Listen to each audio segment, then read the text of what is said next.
Broadcast on the Pulse. Now, here to bring all the action to your radio, our team on 94.7 The Pulse.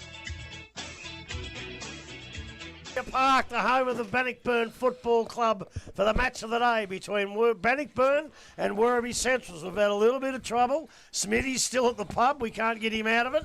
And Alex has got a busted eardrum, so for a while I thought I was on my own. But we've got Rob Cameron coming, so he'll be here in about 15 minutes. We have Tyler helping us out, the bloke who on all the electronics. And we have one of Werribee Central's great legends, Joel Wilson, or known as Rolsey. Tyler, welcome, mate. Thanks, Grubby. Thanks for having me. I never thought I'd get to sit in the front chair. Well, I tell you what, you do a good job, and Archie's got the bullet. Archie's got the bullet. He's gone away, and he might stay away if he keeps it up. But And the great Rolsey, how you going, mate? Good, Grubby.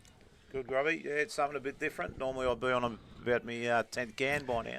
You're only on your 5th, so... Yeah. That's good. I'm not too sure. The missus won't know what's happened when I come home sober tonight, but she might think I'm out playing up. No, well, as long as you do a good job, that's all we ask, mate. We'll do our best. Now, we're going to have a bit of fun and frivolity today. The past players are here. There'll be a few ales drank and everything, but we are going to start off on a sombre note.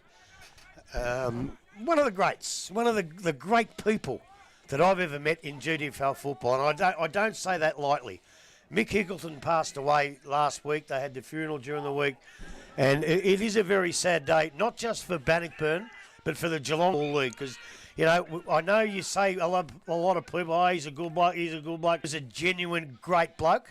And what we decided to do, rather than sit here and ask questions and all that, we've got someone who really knows, who's a brilliant commentator in his own right. He did the Killarney game. Wagon, mate, thanks for coming in. What we might do is, instead of having an interview, we'll just let you roll on and have a bit of a chat about the great Mick Higgleton. Thanks, Grubby. Thanks for having us on.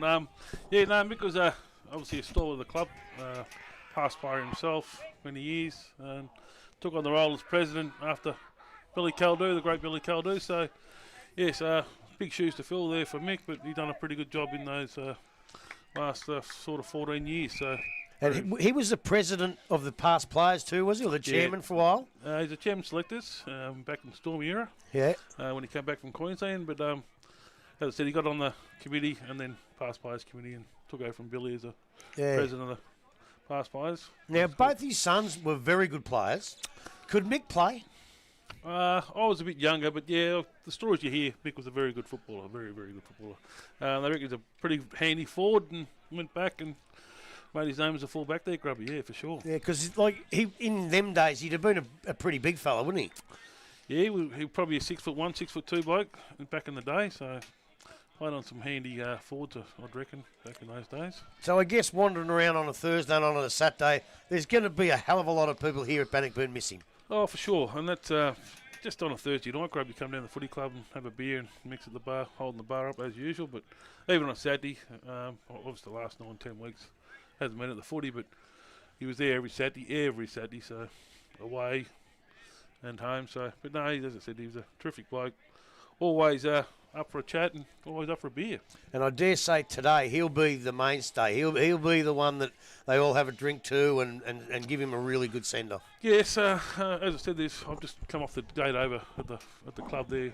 100 just gone through the door now, Grubby, at 1 o'clock, so it's a pretty big turnout, and I'd reckon there'll be a few more to come. Yeah, I saw Ali, and looking lovely too, she was Ali. She's not in her training gear today. They've given her the day off. She's obviously pretty close to Mick, and she's going to organise a fair bit of stuff there today too. Yeah, no, it's as I said, the committee in a whole, that's a pretty handy young group. It's not an older group, so it's a lot of young ones on board. But yeah, no, it's a well-run sort of past players. Probably one of the better.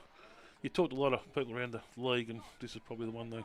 Well, you can talk to me because I've been in a lot of past players, and normally it is a big day, but I've just got the feeling with Mick's passing, it's going to be one of the biggest and the best you've ever had. Yeah, and it's usually is, and Ronnie's just had a couple of legends over there, Craig Blackman and Johnny Welsh, talk about Mick to the players, so I think they'll be pretty followed up to have a crack today. We've got a pretty young side, they've got a few injuries, so hopefully they stand up well. And well, I know how it feels. I had to say a few words about my mate a couple of weeks ago to Werribee, and they come out fine. I don't know if that happened, but and you do just get in the moment of just recognising people that have done work for your local community and your club. Yeah, and as I said, there's that many people over there, like Terry Sherl. They're all old committee members and coaches, and it's a fantastic day for the club, really. Now, is Chops Connors going to address the players? I've just come here. Chops said I'm supposed to be doing commentary. I said I don't think I'm commentary, Chops. I said I'm in for an interview, so maybe we get Chops up here for a bit of commentary. But no, Chops is a legend, another legend of the footy club. He'll tell you that himself. He already has today, yeah. So you know what he's like, Grub. So, but no, Chops. Grew up playing footy with Chops, and he's a tough little nut, old little Choppers. He's a bloody good player, wasn't he? He was. Yeah, oh, yeah. Mate, look, thank you very, very much for coming in. As I said, it's going to be a big day. I hope you do it Mick proud. I know you'll have a couple for him. I will. And we'll continue that. As I say, it's going to be a big day of fun and frivolity, but it's going to start off very sombre in remembering one of the great men of GDFL football. Yes, it is. Doing proud, Grub, and hope you have a good day in the box here. And good on you, mate. It's a good game of footy. Good on you. I really hope they get up and do really well and lose by a point, unfortunately. But I tell you what, if they got up and win, the great bloke at Mickey's wouldn't worry me one bit, I can tell you. That's it. All right, thanks for having us, Grub. Thanks very much, Wagon. Good on you, mate. Thank you again. We might have a look at some of the other games around the region today. If I can read it, I'm going to put my glasses on. Good on you. Thanks, Wagon. Thanks very much. And well spoken, too, on a great, great man. Right, the first game we might have a quick look at is Thompson, who was 7th on the ladder. And they're playing North Geelong, who maybe surprisingly are sitting on top undefeated. Tyler, who's going to win that, mate? It's at Thompson. It's at Thompson? I don't think it matters, to be honest. Well, then why did you ask? Well, that's a good point. I think with the leadership of the Swenison boys, the showing out there at North, we've seen them a few times. They've been solid all around the ground. They've got the run. They've got the strength. They go hard at the ball. And I don't think this will be the week for the upset. Okay. Rolsey, you've seen one of the sides at least anyhow. Yeah, a bit of a surprise packet this year, North Geelong, I think. But Thompson always hard to beat there, but I think you've got to go with the form. Okay, you going for Thompson? No. I'll go for North. Go for North. All right, Yeah, fair enough. Yeah. Thompson, to me, they're just dwindling, aren't they? They've been smashed with injuries, and they've got a lot of players out, just like they did last year. And they just sort of got enough wins to get into the 5, got their players back and look dangerous. Now, they've still got a few out. They're 4-4, but they've still got some good players in there. Like Smets is in the top few players in the league, if not number one. Camrick looks like he's all right. Troopy on foot when he's on form is good. And Boyd, Maguire, and Devon Smith. I don't think Devon Smith's playing today. North, it has come out of the blue, but I've watched them. And yes, they've got a couple of new blokes that play well. But I just reckon what Peter Riccardi's done, he's got the better out of a lot of the blokes that were there last year. He disciplined Tommy Swenison last year, or for some matter, and it's helped Tommy. He's another one. When you talk about the best players in the comp, he's another one in that conversation. Absolutely. And I know, and what Peter's done is he's got the best out of these players. Jackson Jules playing better than he ever has. He's got them all playing better. Yeah, it's at Thompson, but I'm with you. I think North can go 9-0. Do you think, being a coach, seeing it that he's brought that extra 5-10% out of those players rather than bringing more in? Yes. He's just built them up. Yes, that's exactly what I meant. Yeah, no doubt in the world, no doubt. And he's a premiership coach, so he knows what he's doing. Righto, the second game we might have a look at is 12th place Corio, and they're at home at the Devils Playground, and they take on 9th place Inverleigh, who are just starting to play a little bit better than they did early. Rolsey, seen both sides. Yeah, seen both sides. Corio we had a bit of a good win against Corio, but their full forward kicked 10 that day. Did, yeah. So that was a handy effort. But, I think Inverleigh,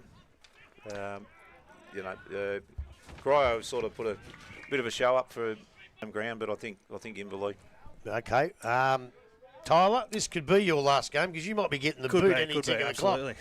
I was going to go and upset and go with Corio, but after you mentioned Herschel, I think he did come off in Interleague in the third quarter, and I don't think he went back on, so I'm not sure if he'll be playing today. Have you heard anything? No, but I can check the list. Yeah, I'm not sure if that will be a big out.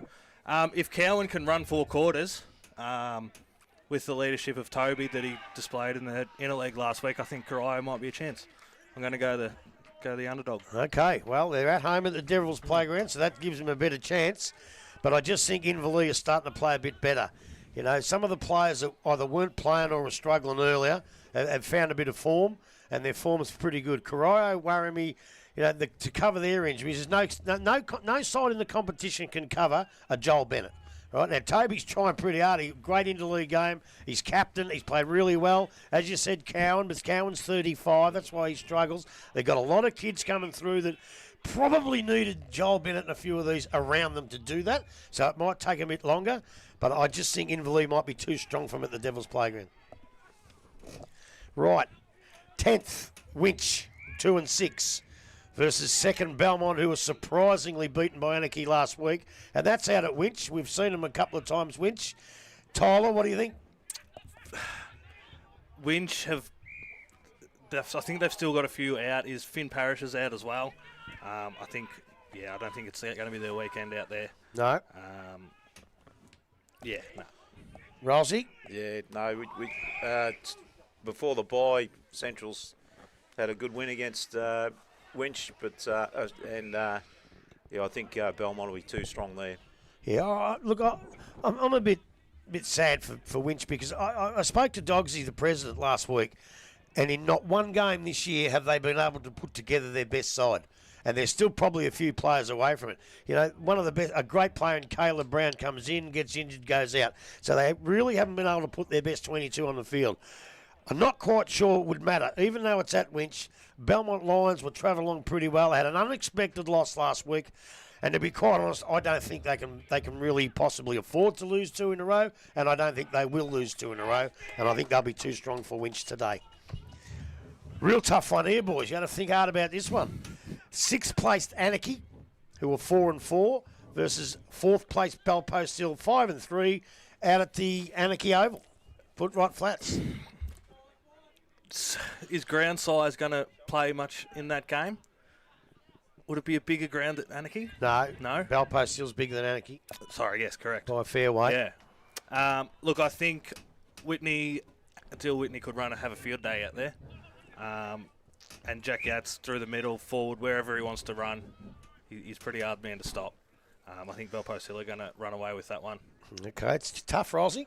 Yeah, no, Anarchy were good against late in the game against Centrals when we played them. Good full forward, good experience on ballers. I think Anarchy will take that one out, to be honest. Okay, now remember, there's no we here. Remember that. We're unbiased. Just like I've been unbiased for 14 years. Exactly. The first thing I did do was ask where the dump button is. You said there's none of that. There's none, so be very, very careful. Well, you've survived for this long, Grubby, so... Not every week I haven't.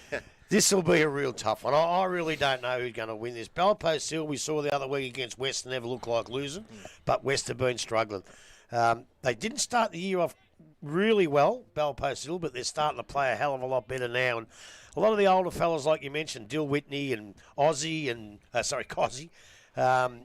Caleb Basley was brilliant the other week, and I don't know if Barton's back in. He missed a couple of games, but I really like the way Jake Mawson goes about coaching Anarchy. He brings them in, he puts them in the right spots. Like last year, Bosley started off. You come from a GFL side, and a lot of these blokes think they'll walk into full forward and kick 10 every week, But when they get here, they realise that the ball's not quite coming in as well, and he struggled early last year. So what does Jake Mawson do? Bring him up the ground on the ball, and get him into the game. And he started off this year, I think he might have kicked 7 last week in a close game, and he's really starting to hit his stride. But you've got to be coached properly. Young Sim, I like on the half back line. He's a good kid. Bart is going to be a champion in this league. If he stays, probably good enough to move on higher at some point in time. But, again, one of the best players in the comp. Luke Dalhouse just plays well every single week. I don't know. I'm going to go with I don't know. And look, you're dead right, as usual, Grubby. Yeah. Sim always puts in everything he's got. Good kid. He runs hard at it. He's not the biggest man out there by a long way, but he has a crack. And Bosley is definitely growing into this league as to how he needs to position himself and move and find the ball. And once he does that He's gonna be consistently, on. he's going to be hard to stop. Yeah. Righto, we go out to the West Oval. Giants, who are 11th, only won the one game and 7 losses. And they take on one of the flag favourites, East Geelong, who are sitting third, 6-2. And I've got a funny feeling I know you're going to go for, Tyler. Well, yeah, you know exactly who. It's got to be East. Unfortunately, I haven't seen them play this year. I missed the game that we done for that broadcast, so I haven't seen East play as yet. But, I mean, the last 2-3 years they've been top of the table. Always going to be strong, so yeah, you've got to go for East. You've seen both sides again, I think, Rosie. I have. First game, they got it by 3 points, and always hard to beat them at their ground. I think that'll continue. They'll keep on the winning way. Yeah, look, I've got to agree there. Giants have, look, they've been very disappointing. And even their GFL side are sitting third last, I think, and they're not travelling well either. And I don't know where they get together or whatever, but I think something's got to happen out there because they're both struggling. Again, the times we saw West, they had a couple of really, really key players out. So hopefully they can get their best side together because they're going to need it just to be competitive. They've got to get rid of that bike track by Grubby, I think. Well, yeah, it's funny, you know, people always say that. I reckon I've seen 1,000 games on that ground. Even back in the old VFA days. I ain't ever seen nobody get hurt on it. It's surprising, and you wouldn't want to go down on it. No, but they actually know. No, I've seen blokes run into the fence at Centrals and knock their block off, but they don't get hurt out there. It's a bit like the cricket pitches as well through the middle, you know. Yeah. Don't want to get tackled onto one of those. Yeah, but then they avoid them and nothing happens. Yeah. But, yeah, look, East will be too strong today. When it comes down to the top three, I think they'll be top three. But if it does get close, they'll need some percentage. And that's the type of game that they're going to get that percentage today. And I think they'll win and win well. So that's all the games that are away from here. We may as well have a look at the one that is here. And that's, of course, the match of the day. Bannockburn, who are sitting in 5th spot, they're 4-4. And they take on Werribee Centrals in 8th spot, 3-5. And we'll go to you first, Rolsey, seeing as though you're a Werribee Centrals expert. Yeah, well, I haven't seen Bannockburn, but obviously been happy with the young kids this year, holding their end of the bargain up and starting to play some good footy. It was a few losses early to costing us on the ladder at the moment, but I think if we can get our running game going, we might just win it in a close one. Okay, now weren't you supposed to say hello to someone travelling down the coast? Oh yeah. My daughter's going down to Leopold. Her boyfriend plays down there, Jet Matthews, and they're tuned in. She liked me first gag, she said, but hopefully she tunes in. Hopefully it gets a little bit better. But yeah, anyway, hello to. There's a few people tuned in. It might be me first and only shot at it, but hopefully I'll go all right.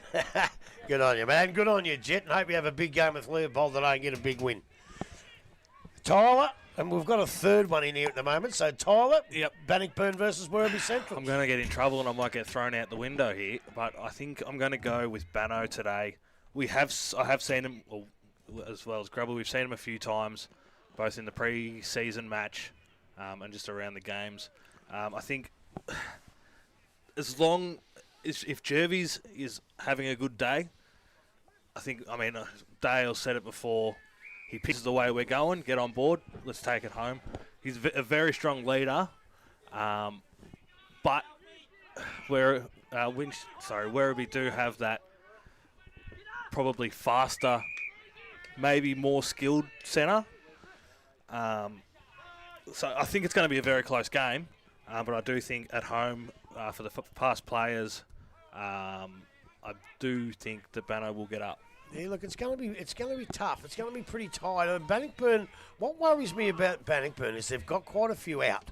They've got 5 or 6 out, and you know when you play against a side like Werribee, you probably need them all in, and that brings Werribee that plus the home ground advantage.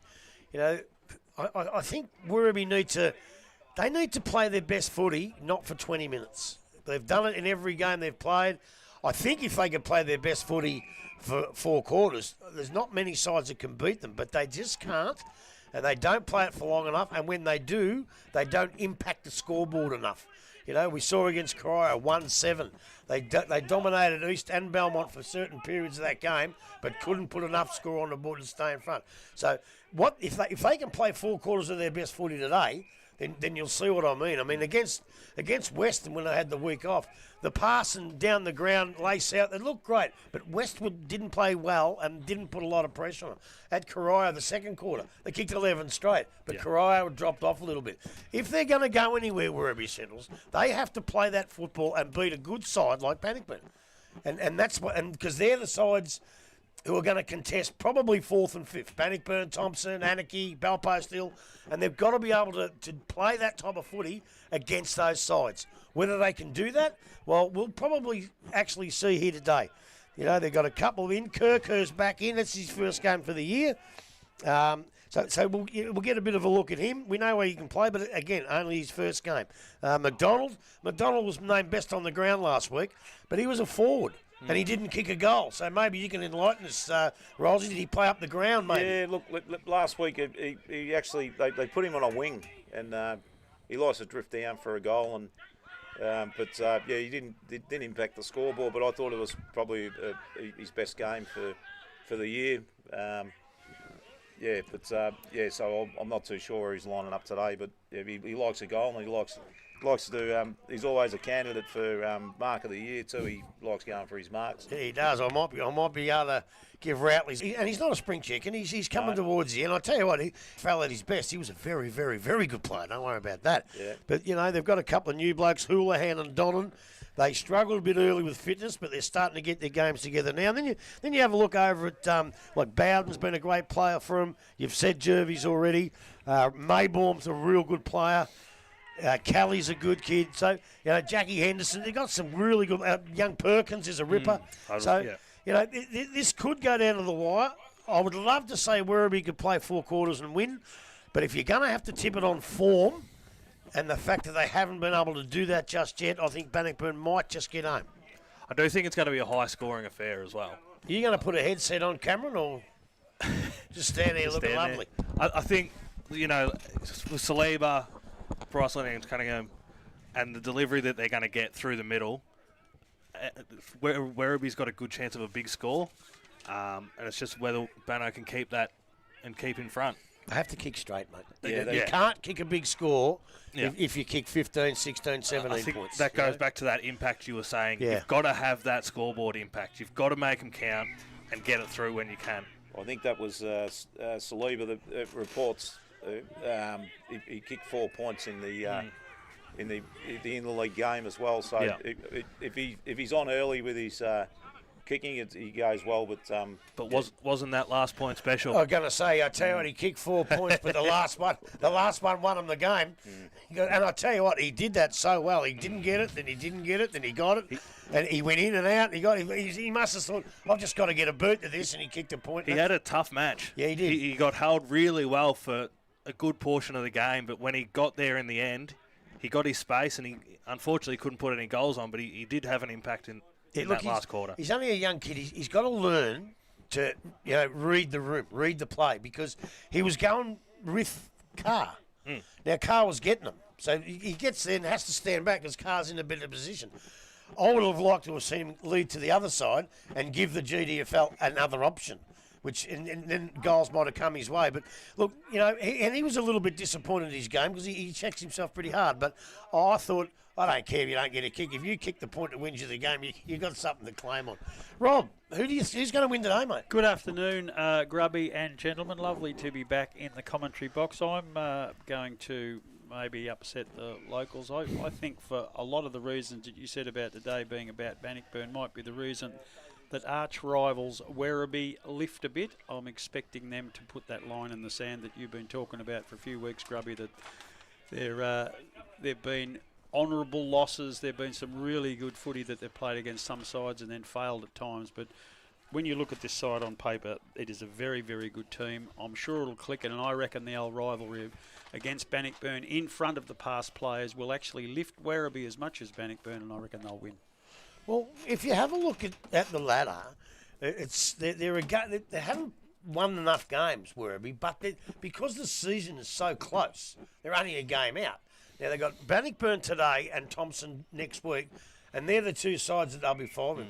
They really, or at least one, but if they don't win any, they drop a couple of games back, and then I don't think they'll make the finals if that happens.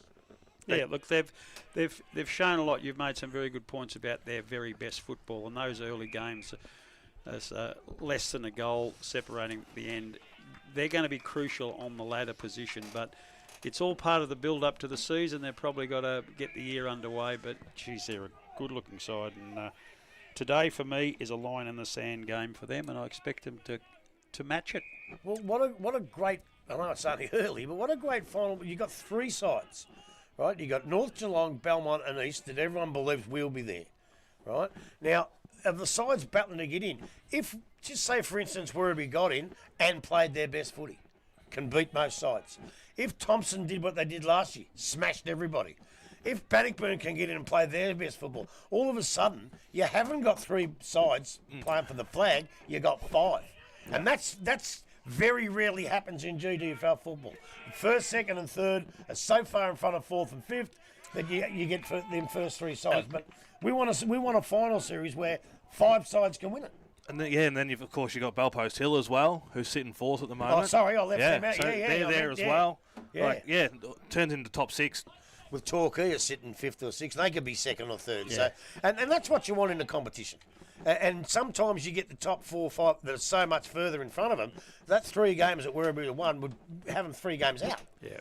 So yeah, that's probably what they need. But then again, you're forgetting Bannockburn have had some really ripper performances.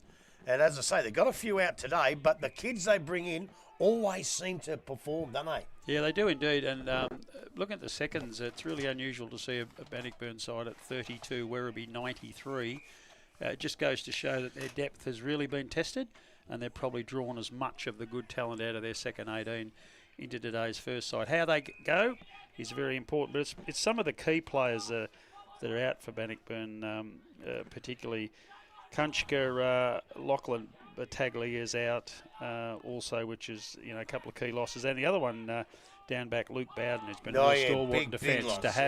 To have someone like him out in a game like this, that could be really crucial. Yeah, my word, it could. My word. All right, so we reckon we're going to have a close game.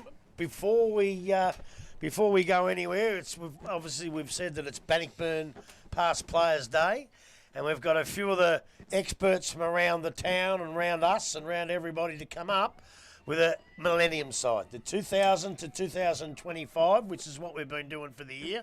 And I can tell you now, this one could beat just about any of them. This could be one of the best ones. They're all great, but this one is a fantastic side. So I don't know if you blokes will know many of these blokes. So we'll just go through them. I know me and Smithy usually do a praise of them, but there's a couple I don't know either. So backs are Jay Van Ingen. I remember him playing. He's a good player. Yep. I don't know if you blokes know him.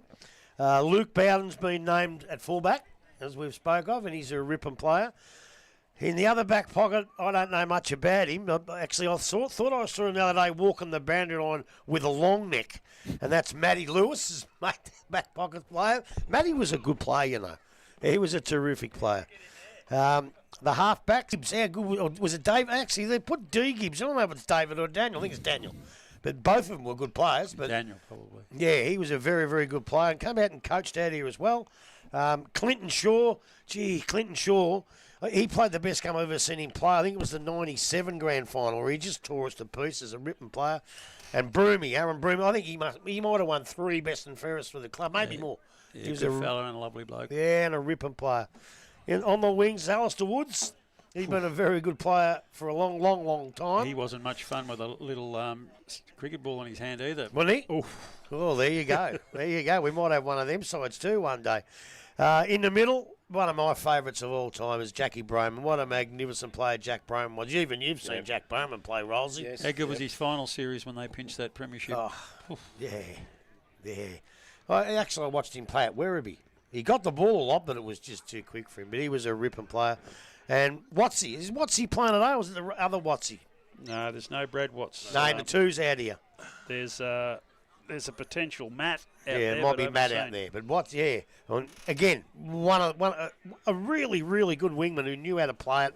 Very, very, very good player.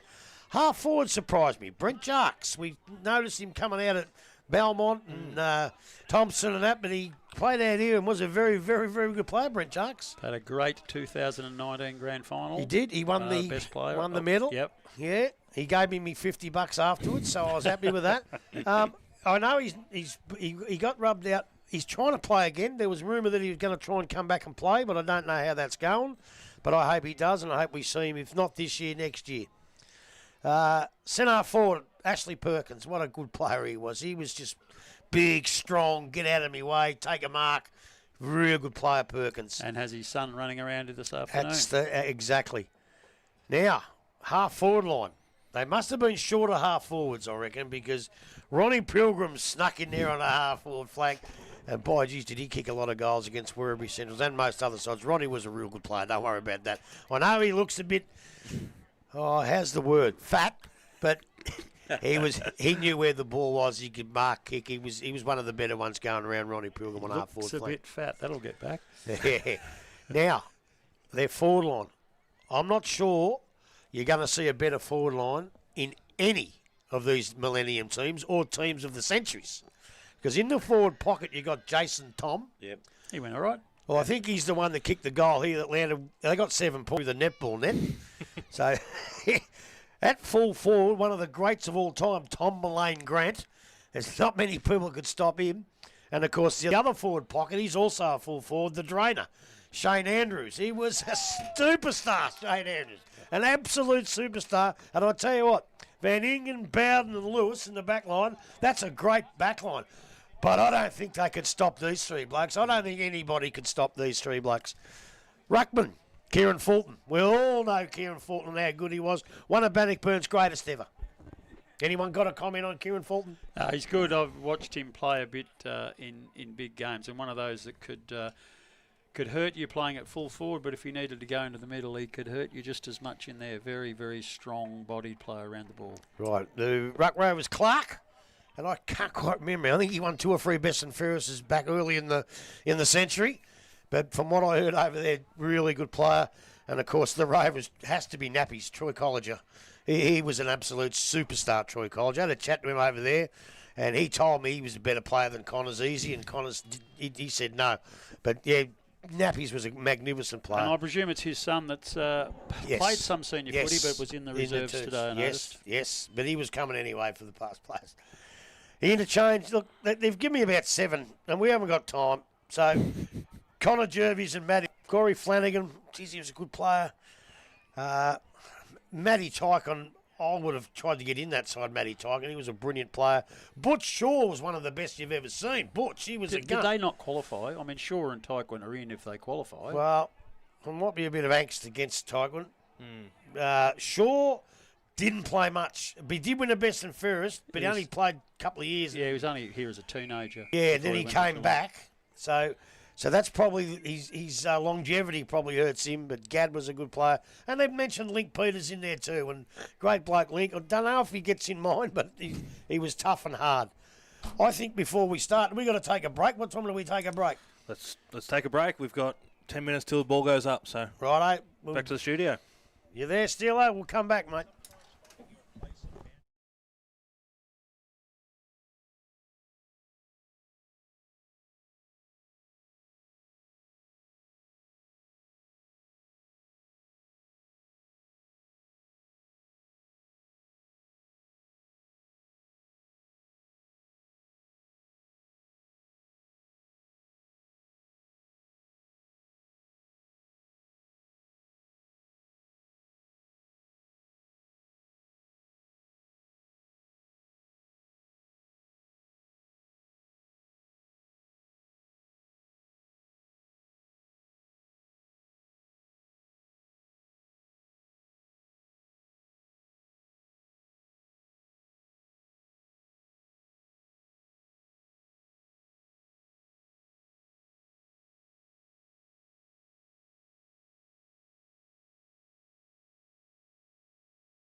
Well, welcome back to Victoria Park, Bannockburn. This is a ripper game. It's Bannockburn Football Club past players, and some of the matches that these two clubs, the visiting Werribee Centrals and Bannockburn, have had over the years.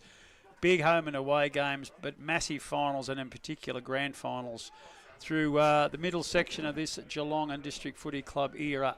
Some of the best of all time, both sides on display today. Very similar positions on the ladder. Important game for both clubs today. A bit of a split, even in Grubby Cation's mind, although his heart's in the Werribee camp.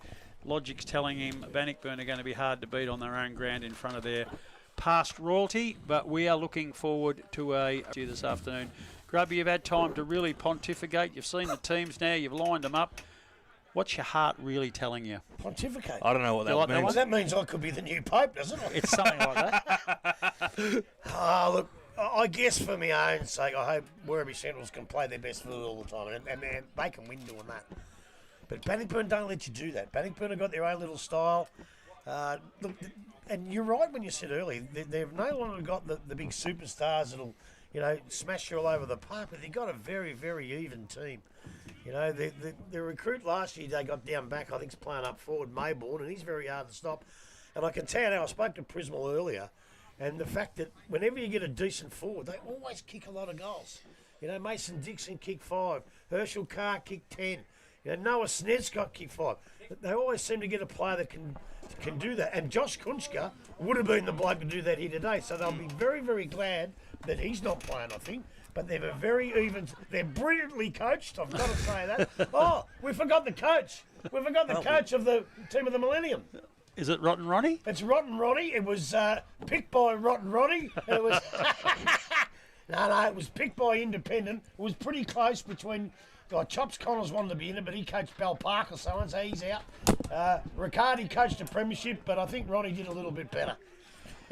Now, Grubby, there is an important man I'm watching during the warm-up out there. We know that Kieran Fulton is not playing. We know that Josh Kunchka, who did a lot of ruck work in the interleague game last week, is not playing. I'm looking at Paddy Daly and thinking, how important is he going to be if he can really impact the game if he's up against a lesser opponent? Well, you must have been eavesdropping my conversation I had with Reece Prismal before the game, because although Gin can jump, Reece Gin can jump, and he'll be in the ruck, but he was hoping, what Prismal is hoping for is that Paddy Daly can take control in the ruck and give the midfielders first use of the footy. Did Gin come out from Geelong West? Yes. That's where I've seen the name, Yes. And he's been playing forward. He can jump. Yeah, and he's been given a spell in the ruck.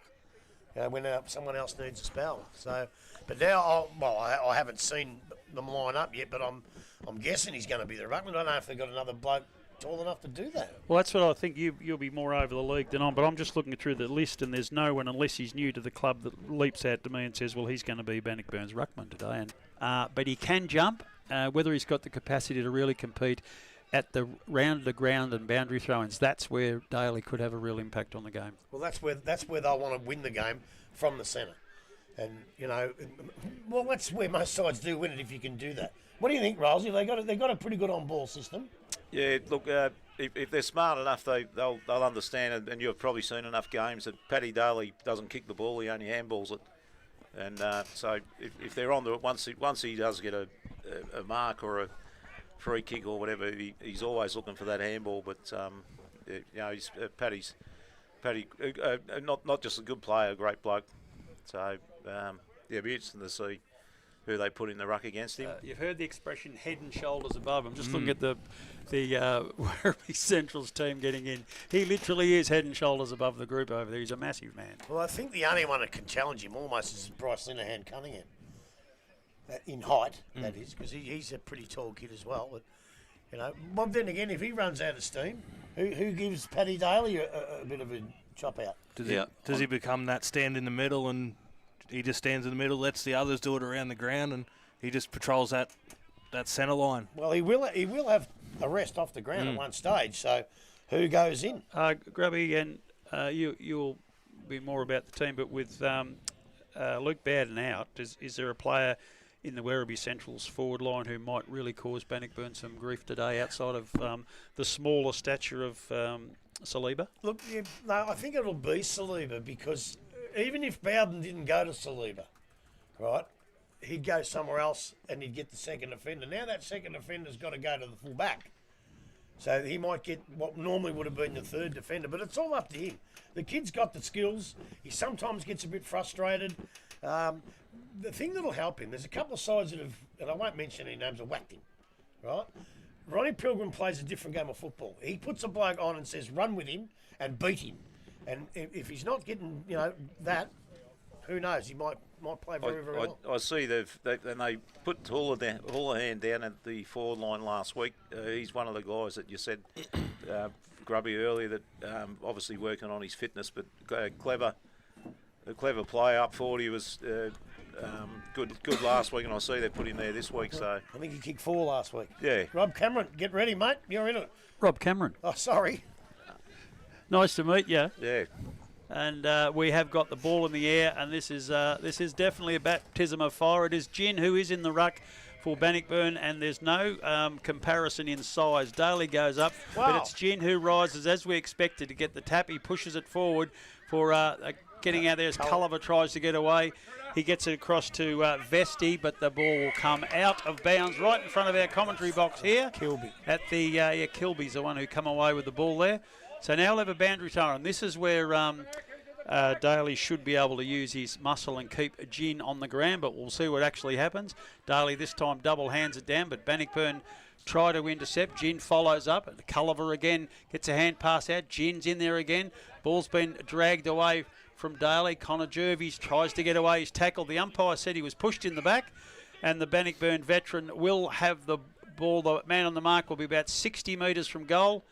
He finds a short kick, and that's to Gin. Exactly the same position from goal, but much closer to the boundary line. Gin waiting for some options. He's gone short kick into the middle, and it's gone over Pataglia's hands. He couldn't control it. Desperate defence there from Werribee trying to lock it in. And I think the umpire's going to have to ball it up now. Yes, too many hands on it, going nowhere. So we're just inside the 50-metre arc for the Bannockburn side in attack. No score at the moment. We're just 1 minute into this first quarter. I don't know if the memorial clock has been pressed yet, has it, Grubby? I don't know how to use it. Just look at push forward for Bannockburn. Culliver there forces the Bannockburn forward over the boundary line. So we're about 25 metres from the point post. Another boundary throw in. Can I butt in? You can. Umpires today, I've lost them. Hang on, I'll do it again after. Come back to it. The umpires for today, and that is going to be deemed a high tackle, I think, and it will be Brad Carlton who will take the kick for Werribee Central's in the back pocket. He has been a very Mark good player. Davison, Marcus Boom and Xavier Dew. Patiage has the ball from that short pass from Carlton. He's looking in the middle again, gives it to Culliver.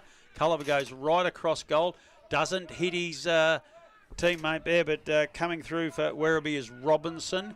Kicks down the line. It is Tyler Crennan, who's been a great player for a few years now for the Werribee side. Gets it across to McDonald. Short left foot kick from there. Chain with a handball down. Now they're into attack inside the 50 for the first time, but chopping off is Perkins for Bannockburn. He kicks across and finds Neighbourne. A true centre half back for the Bannockburn side. Another short kick right across goal into the opposite pocket there, into the middle of the ground there, and it is Perkins who has followed up, and he's taken a mark for Bannockburn. They're still inside their defensive 50, but they work their way out now through Bowden. That's Ryan Bowden, his big brother Luke, out of the side today. It's a very, very poor kick into the forward line, and Robinson from Werribee will mark, kicks down the line, and will find Patiage on his own on centre wing. Distinctive black helmet on his head. He kicks in the middle of the ground and finds Carlton. Carlton ushering his teammates. A long kick down the line.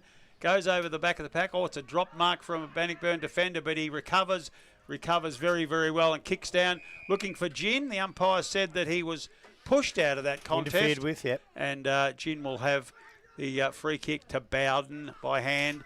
Back to Jervis. Back to Bowden. He's trying to get past. It's a dribble kick into the forward line. Doesn't really advantage any of his teammates. Daly can't bend down to pick it up. He tears it out of the hands of his Bannockburn opponent on the ground.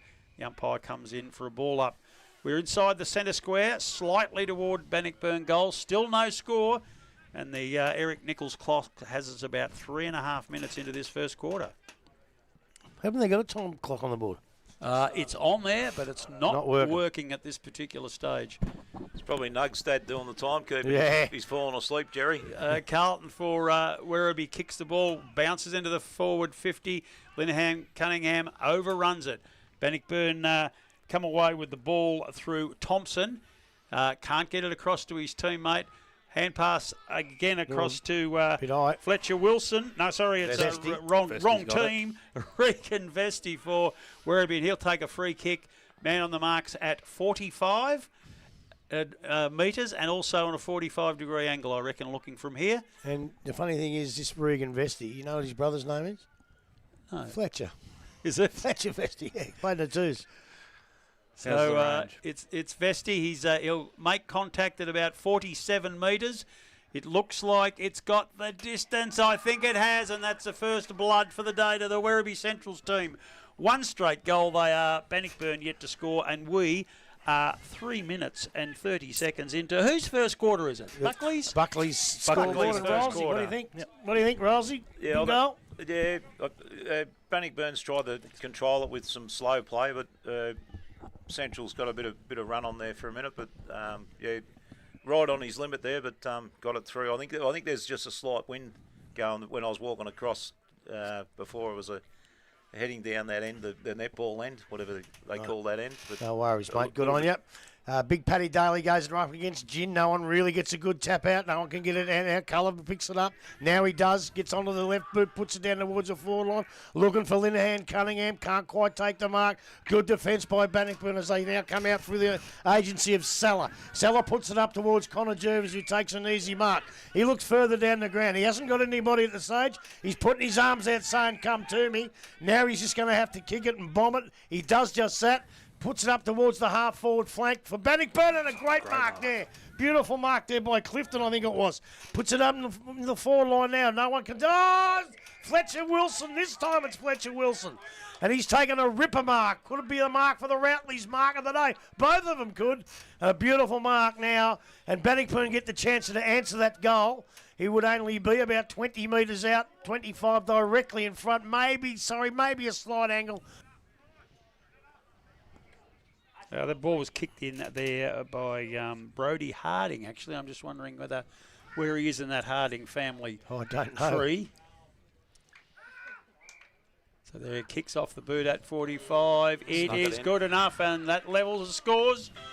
We're at the 6-minute mark of the Buckley's first quarter. Game on. This is going to be, I think, a goal-for-goal contest all afternoon. That's your cue, Rolsey. Thanks, Grub.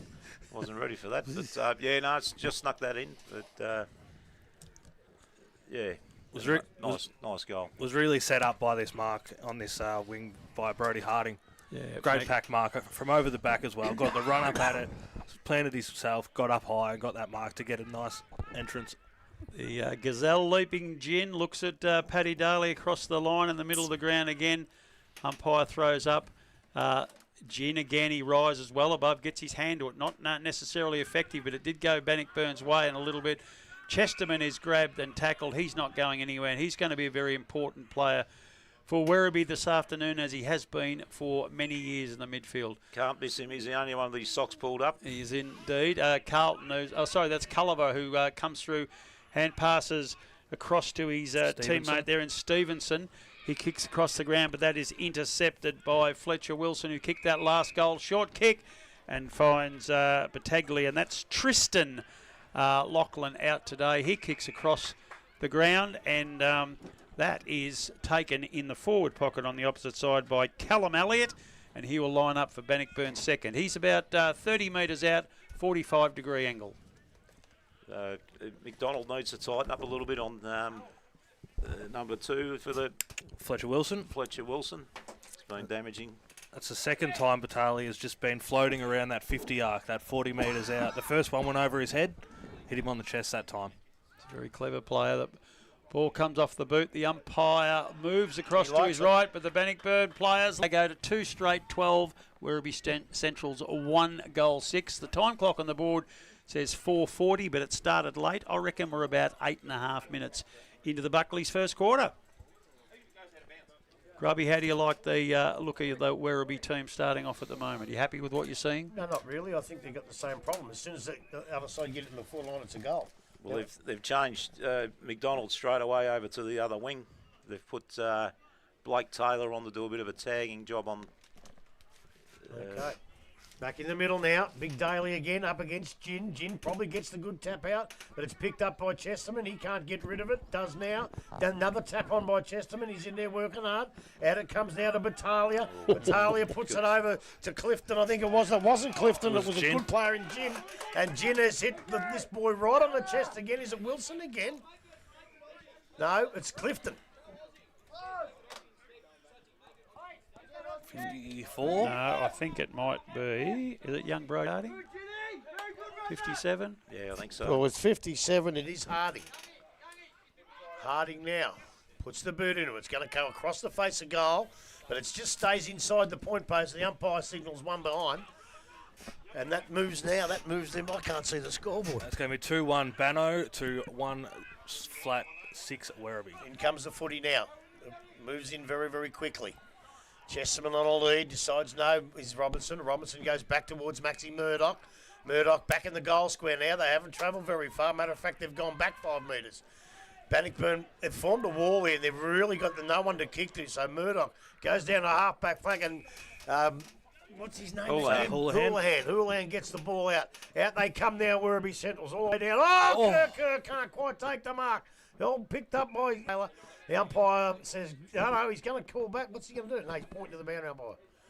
He put his arm out like they usually do for a free kick. Very lucky because he was away. He was away there if it didn't go out. And it comes actually, Rob, you can take this. It's too far away from me. Yeah. Okay, that's thrown in. Gin again gets front position, gets a hand to it in down towards his teammate there in Maybourne, but he can't get away with it, and it's gone over the boundary line again. So it'll be take 2. Boundary throw in far side of the ground, and it is a long way away. Even my old eyes are being tested today, Grubby. That time it comes to the front of the pack. Bannockburn first hand the ball. Can't get it cleanly though. Wobbles out and it's picked up by Stevenson from Werribee Centrals. He kicks down looking in the direction of Kerr. Kerr just knocked away from him. Chesterman picks up the crumb, punches it deep into the forward line, bounces over the back of a couple of players competing for position through for one behind. So that's 1 goal 1 to Werribee Central's. Bannockburn leading 2-1-13, and we're coming up towards 12 minutes into the Buckley's first quarter. Quick kick out. Gin has got it. He hand passes looking for a teammate there, and that's a wild kick, and it's finished in the car park. Werribee Centrals will win the ball back. It'll be just on the defensive side of the centre wing by the time they get it back. You said about Paddy Daly winning in the ruck. Well, he's not really doing it at the moment, but Brown, Prismal's got to find a match for that. Otherwise, he's going to rip into pieces. He's playing as a ruck rover, isn't he? Yes, he is, and Big Daly's not quick enough to go with him. So that's going to be a problem for him. Well, the umpires decided to throw it in. It must have been touched off the boot. So it's a throw on the other side of the ground. Gin again works himself to the front of the pack, but it was definitely Daly who won that. Can't get clear of the pack again. Daly's in there competing like a small player to try and win the ball, but the umpire has decided that he's won a free kick. He didn't get it out.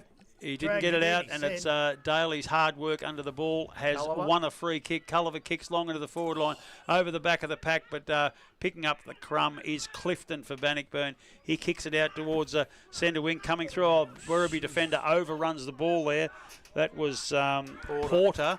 Ball comes over the back of the pack, and Fletcher Wilson again kicks deep and cleverly into the forward line. Could have had a shot for goal, but he's found Battaglia. Hand passes over the back to reward Fletcher Wilson, who kicks a goal. That is great team play, and Wilson's really creating some problems for Werribee in the forward line. That takes him to 3-1-19. Werribee 1-1-7. And we are 14 minutes into the Buckley's first quarter. Creating problems. Who created the problem? Well, he's certainly creating a lot of problems. Wilson, they've put a tag on him, but he's obviously tag at the moment. Well, I'll tell you what, it's got nothing to do with the tag. It's got nothing to do with who's on him. You cannot just run straight over the ball and keep running like Porter did. As a matter of fact, he was that disgusted himself, he ran off the ground. Time out. That was a terrible, terrible mistake. You can't make those mistakes. Yeah, it was a very casual attack on the ball. So back in the middle, this time Daly does win it and he gets it down towards Crennan, but coming in for Bannockburn was Harding. He couldn't win the ball, comes out again into the Werribee forward 50 at last, just been pushed forward rugby style, but the umpire said, I'll have it now. He's going to throw it up directly in front of goal, but 48 metres out. Bannockburn need their defence to be on top here. They've done a very good job up until now. The ball's come out to Werribee's Vesti. He kicks into the forward line looking for Chesterman, knocked away from him by Gin, who's worked back to support his defence. Well, indeed, the ball comes out to Luke Young. He hand passes forward. The umpire's blown the whistle and said we will have a throw in. Ball up. It's a throw in. Throw in. Deceiving. There's a few out of bounds that have been a bit hard to see. Bit like Winch. You think it's in play next minute, the umpire's got his hand up with his whistle gone. So the umpire's about to throw it in again. Daly's in front position. Gets a double fister to it, but Bannockburn win the ball immediately. Can't go any further as he's wrapped up immediately. We'll have another ball up. We're just outside Werribee's forward 50. Gin once again punches it into the clear, but ball comes off a Bannockburn player's hands into the hands of Werribee. They punch it forward, and that's a great use of the body in the forward line by Houlihan. And he's taken a chest mark. And a good kick by Stevenson, I think it was. Stevenson. He's 20 metres out on a 45-degree angle.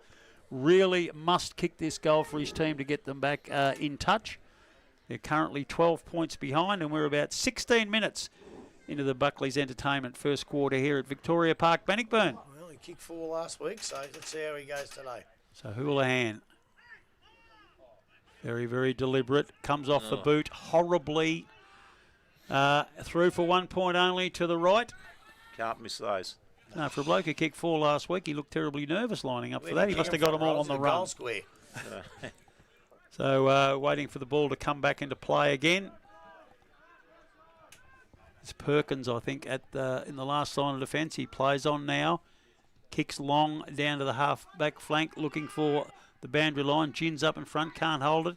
Over the back of the pack, Vesti wins the ball for Werribee. It comes forward. Chesterman roves, runs into an open goal, and that's the one they were looking for.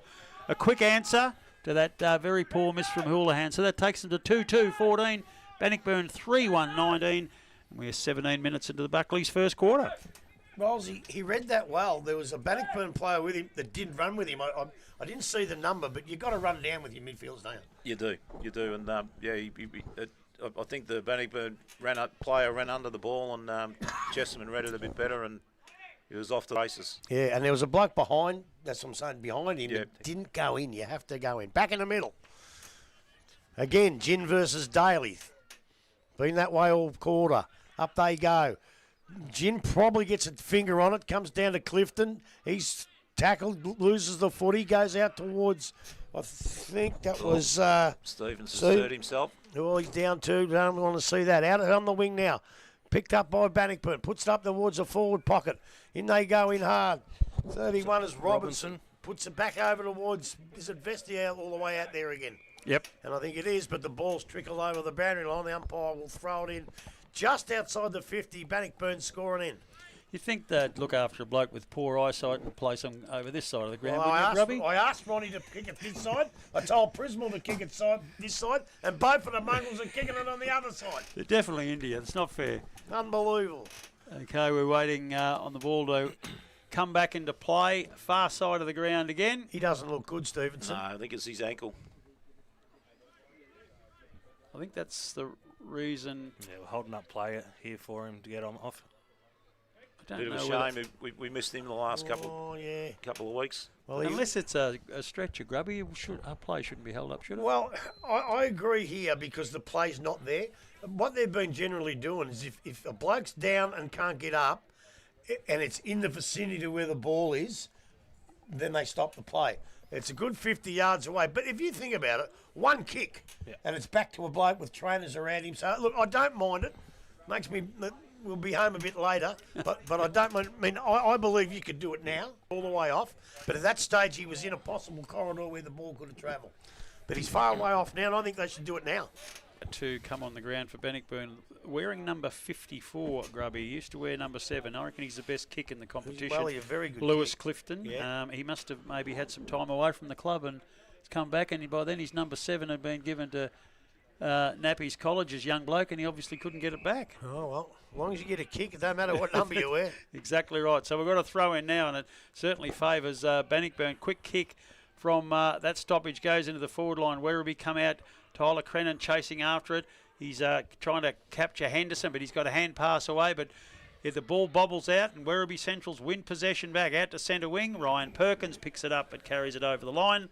And we'll have a boundary throw. And had a lot of them today, and there's not a breath of wind really. There's no excuse for the ball to be jammed up against a boundary line when there's so much space on this beautiful big ground to be playing on. I think both of them have got respect for each other, and they're keeping it wide rather than go down the corridor. Definitely best on ground, the boundary at the moment. No worries. Daly wins that, but not really to great effect. Quick kick out of the pack, but it's Maybaum who slaps it on his boot. Gets it forward very quickly. Callum Elliott takes a mark for Bannockburn. Kicks it into the hot spot at centre half forward, but Robinson takes a relieving mark in defence for Werribee. Quickly kicks it out in the wing and finds Houlihan on his own. Hand pass from Houlihan over the top, and that is Vesti, who's been very, very busy this afternoon. That's a nice little drop punt into the forward line, straight to Bannockburn defenders. Neither of them are able to mark it. Quick kick out of the pack by Padillage, and that is a wonderful left foot snap for goal. And that puts the visitors in front. They are 3-2-20. Bannockburn 3-1-19. 21 minutes. And I'll tell you what, Jack Stevenson just walked past the Bannockburn dugout there, and Ronnie Pilgrim went straight to him, put his arm around him and said, "Hope you're all right, mate." And that's what you love to see. That's why this is community football. Yes. And that was a good gesture from a bloke who played like a thug. Well, Ronnie used to whack blokes all the time. Now he's tapping them on the back. Daly are both absent from this centre bounce. Looks like Maybaum and it'll be Gilbert for the Werribee side. Gilbert sort of shepherded out of that. Tyler Crennan, clever handball to Culliver. Culliver goes back to Porter, who goes back to Culliver, and he kicks out wide and finds Donnan. Centre wing, Werribee Centrals with a 1-point lead. Donovan kicks very, very poorly down the line, and I think that is going to be out on the full. It is indeed, and Bannockburn have won the ball back. Henderson comes up for a spell in front of us. Ball's kicked back into the Bannockburn forward line. Lots of players going up. That's a very, very good mark by Donnan after he's kicked the last one out on the full. He's probably a bit nervous going down the line again. This time it remains in play, and that's a great mark by Kerr. Quick hand pass from him finds Stevens. Stevens kicks into the forward line, and there is Vesti, who drops the mark, but the umpire has paid it. Lucky there. Very, very lucky. It's a ripping kick. Yeah, had enough of it. It was a really good kick, so about 40 metres out, maybe 38. Vesti will go back and kick almost directly in front to add to this 1-point lead that they have. I'm not one to look a gift horse in the mouth. When a bloke drops a mark that's pretty easy, you don't get a second chance. That's no mark to me. No. I don't think that's... Comes off the boot of Vesti. The goal umpire doesn't move, and that extends the Centurions' lead to 7 points. It's 27-19, and we are 23 minutes into the Buckley's Entertainment first quarter. Nice kick for goal, Rosie. Yeah, he was a bit out of his range with his first kick, but a bit closer there, made no mistake. And I thought he played he was nearly in my votes last week for the interleague game, so he's run into a bit of run of form, Regan Vesti. Yeah, he had a spell playing up down Swan Hill for a while, somewhere down there, but... Warren or one of them, or Swan Hill itself, yeah. Yeah, somewhere in the league down there, but... don't know, see, him and his brother goes all right too. In the seconds, Fletcher, he's showing a bit of run on the wing. Yeah, well, that's good. Back in the middle. Keegan Gilbert.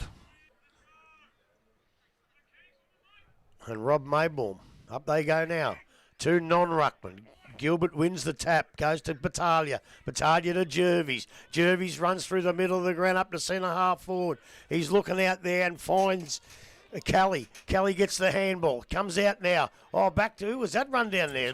It was Harding, I think. Comes all the way to the middle and almost a big mark. Play on's the call. It's Gin down there. Gets slung tackle to the ground and he's paid sling tackle. Head called never it. hit the ground and actually never went near it, but the action was sling. I actually called it in the call. I don't think a free kick, but Yeah, a bit lucky. umpire says yes, and that's the way it goes. Yeah, it's one of those difficult ones. He wasn't thrown with any malicious intent. Gin had momentum, and he grabbed Ollie's jump. It was almost his momentum that caused the Well, the sling, isn't it? momentum cost Sammy Quinn 3 weeks for Belpost Hill in a ridiculous report 2 weeks ago. And it's hit the post there. That's a bad miss. A bad miss, so they really needed that goal to regain their ascendancy. 1 point. Ball can be brought back in now. That's by Mickey Culliver. Culliver goes there. Sees it's not Stevens. It's Harley Kilby. Kilby, well, that's too far. He's gone even further, Rob, on me. Out it comes. If kick further down the line. Stevenson's got it on the centre wing. I'll wait till it comes back. Grubby, McDonald, has got it on the far side of the ground. He goes backwards, and he goes backwards a long, long way to Kilby. He kicks across goal, and it's Thompson who... Robinson, sorry. He goes across the ground to Donnan. Donnan short Taylor. kick down the line, and Taylor... No, that was Taylor. Murdoch, sorry. Murdoch into the middle of the ground. That's a lovely kick and finds Gilbert, the non-ruckman, as he was described by Grubby. He gets it to Tyler Crennan. He kicks a long, long way across the ground to McDonald. Can the boundary line get there first? No, McDonald gets it inside, but he's tackled immediately. Still got it, but finally gets it over the boundary line for a throw-in. This is way over on the far side of the ground, centre wing.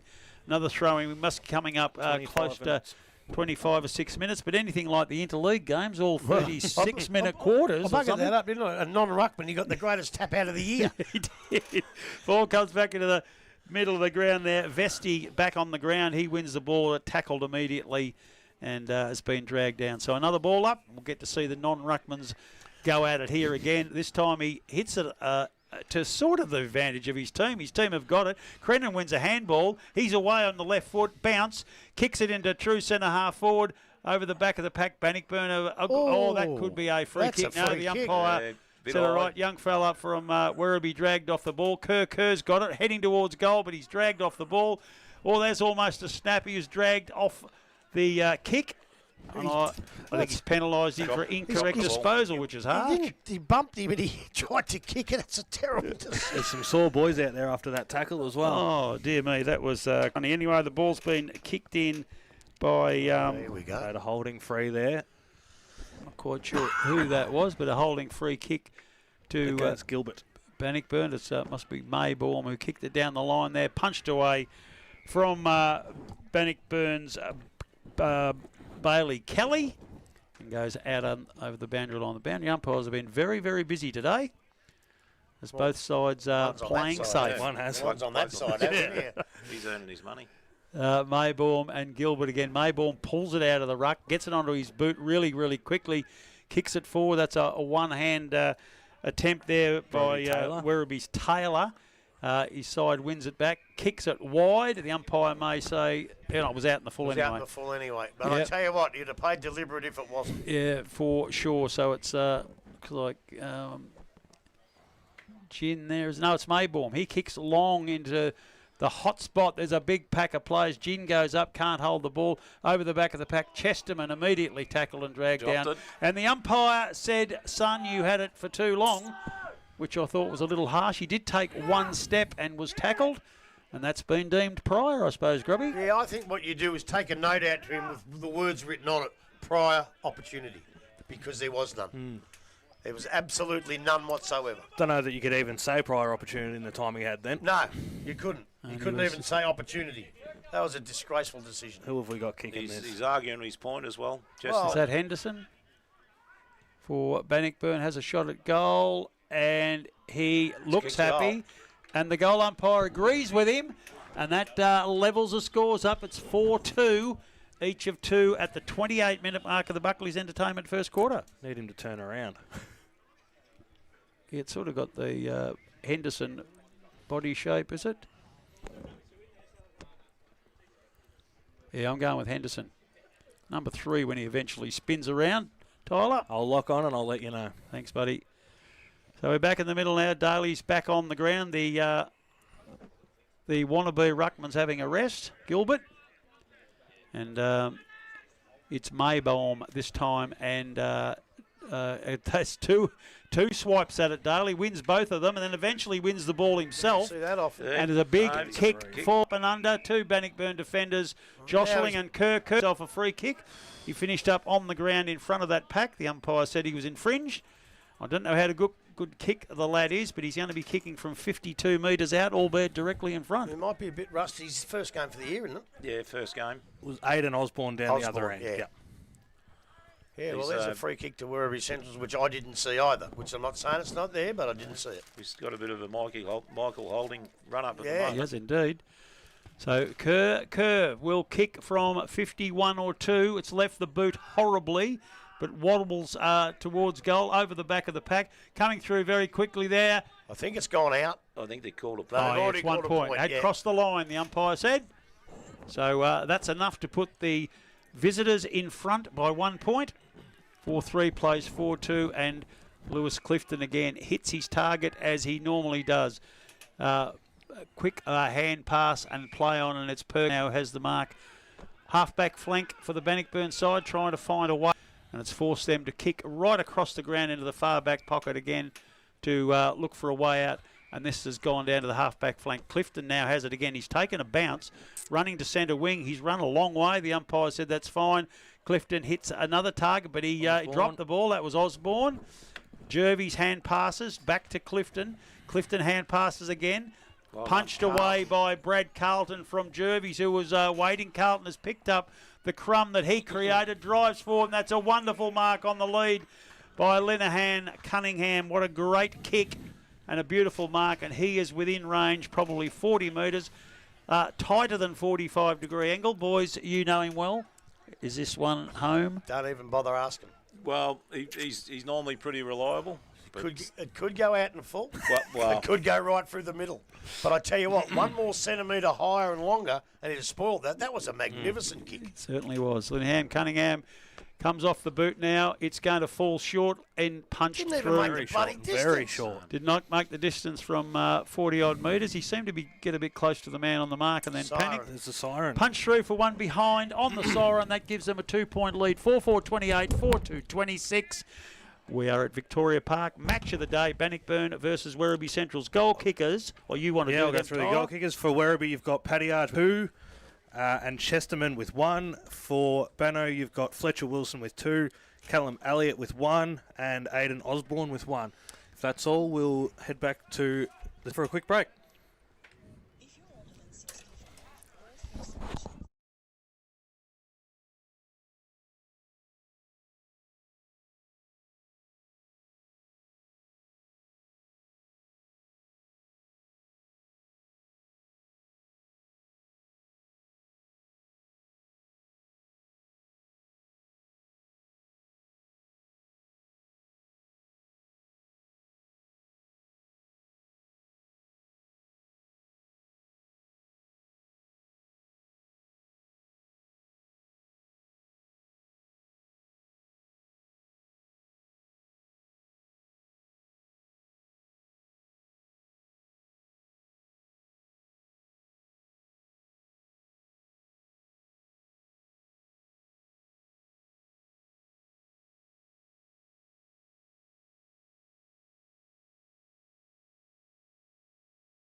The second quarter, brought to you by Elders Insurance.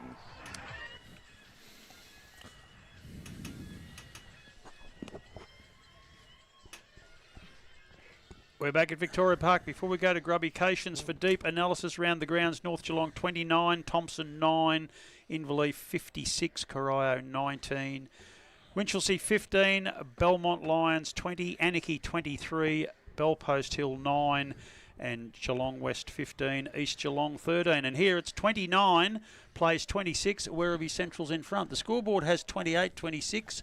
Computer has 1 point different. I'll check on that. Grubby, how'd you see the first quarter? Well, we've got 28 here on our screen. I've got 28, but I might be wrong.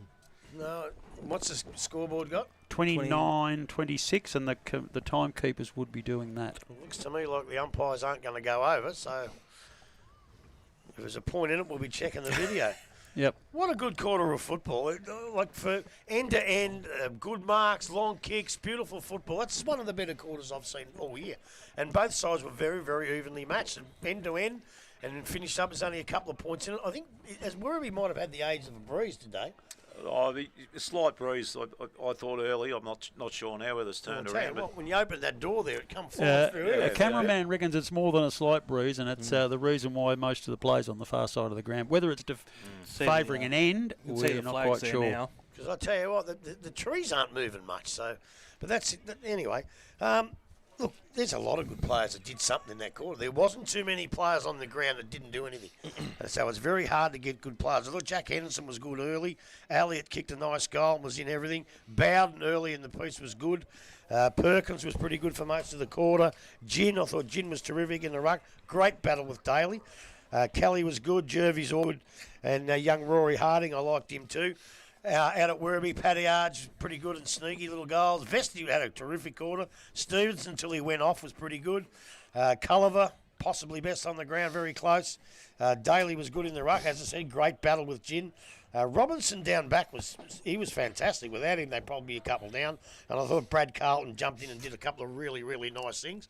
And of course, actually, Monica, his grandmother might be listening today. So how you going, Mon? And I hope you listen to the call. And I hope they win for you. Name you left out there, Fletcher Wilson. Fletcher Wilson. He was really, really good early. He was in the first 8 minutes, then never touched it. And again, that's the way the ball comes in, I think. There's a couple of bad mistakes made out here that were opened up for him. But that's the way Fletcher Wilson plays. I watched him play the first time I watched him. I thought, this bloke's a superstar. And at the end of the game, I thought, he just didn't do enough. His skills are brilliant. He's got to do more, and that showed in that quarter. He was magnificent in the first 10 minutes. He seemed to he seemed to be off the ground for about 8 or 10 minutes. He did come off, yeah. As did Perkins for Bannockburn. He saw that 10 minutes in the middle, Perkins was off, but he showed a lot down back. And I even had a little tick next to Battaglia for the same as Wilson. That first 10 minutes, he was just in those spots, you know, directly out 40 metres. He got a few. He missed that early mark, but then the second time he was there. I had a mark, and then I sort of nearly rubbed it out in the second half of the quarter. Well, see, he's about my height, so you can't quite kick it too high. It went just over him, didn't it? But it's good. You picked up on Robertson Grubby. He's an ex-junior that's come back to the club this year and going really well. Very solid down there at fullback. He missed the first couple of games for injury, didn't he? So he had to work his way back. But that's not so bad when you're a little bit bigger than the rest. You can sort of cover it. When you're a little fella, you've really got to work hard. But, yeah, look. Grubby, I'm a bit concerned about you getting back here after half-time, going into a Bannockburn past players.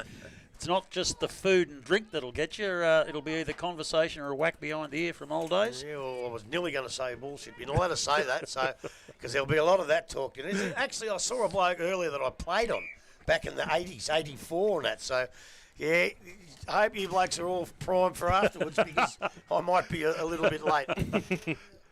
That is quite all right. I'm really looking forward to the rest of this game. Wasn't quite sure how it was going to go, but it lived up to all expectations. There's some wonderful passages of play in amongst a lot of stoppages, ball-ups, boundary throw-ins, as we said. But if this game opens it's going to be very, very entertaining. So it's Gin and Dale again. Gin once again gets it forward, but Chesterman punches it back in Werribee's favour. Jervis grabs that and is immediately locked up another one. This time Daly very cleverly into the path of Culliver, but Jervis pushes him out of the way, gets it to Clifton. And Clifton kicks down towards true centre half forward, jostling for a position. Now it's gone over the back of the pack. Bannockburn's, I think it was Osborne who was dragged down immediately. And he cannot get away. The umpire said, we will have a ball up at the centre half back. Daly once again gets over the back of the pack, but coming through very quickly for Bannockburn and is immediately trapped is Lear. He's not going anywhere. Oh, the umpire said that's holding the pill. I can't believe that either. So, couple of strong tackles. Donnan gets the ball way across the other side of the ground. Kick back into the middle. That's favouring Bannockburn over the back with a punch. They get it forward again. It's Osborne who's wrapped up. The umpire is wanting to blow the whistle. Finally does and says, I'll have it. I'll have a ball up. It's about 60 metres out from the Bannockburn goal. They're in attack. 2 points behind, according to us. The internet has 3. We'll wait for that to be sorted out. It's a quick little hand pass back into the path, but it's Daly who gets it to Crennan. Crennan, quick hand pass to his good mate Chesterman. Kicks it down, but Clifton comes across and takes a mark for Bannockburn. His delightful foot passing again gets it across to Lear in the middle of the ground. Lear kicks into true centre half forward, goes over the pack.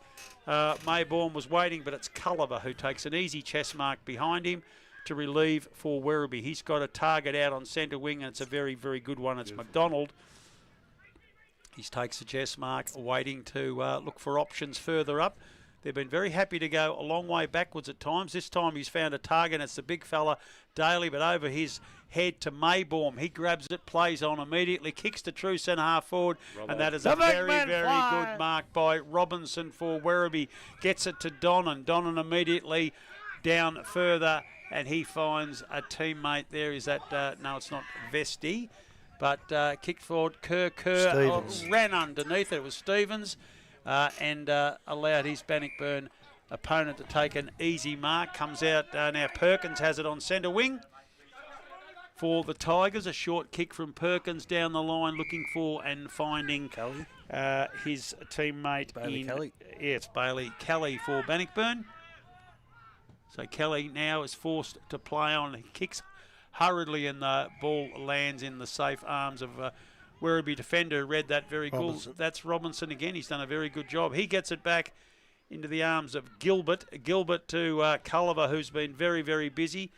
Gets it across the ground there to Kilby. Kilby kicks down the line through the hands of a teammate and again over the boundary line for another throw-in. Centre wing, far side of the ground. I think one of these sides at some point, if it stays close, has got to take a bit of a risk and come down the middle. Yeah, even if it's just for our sake. Yeah, it's round and round the outside of the ball. It was a good hit out there by Fletcher Wilson. Killed that ball. Daly gets a very good tap into the path of Culliver. Crennan. He kicks down the line. Kerr can't hold the mark.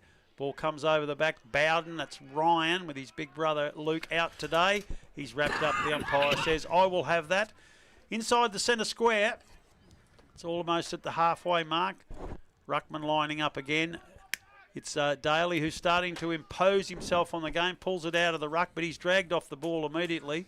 Connor Jervis cannot get a handle on a ball there, but he forces it forward to a teammate. That's a lovely kick from Fletcher Wilson, who's back into the game. Gets it to Osborne, and a nice little pass from Osborne. It's into the forward line looking for Elliott. Punched away from him. Another boundary throw-in. It's about 20 metres round from the behind post. Bannockburn in attack.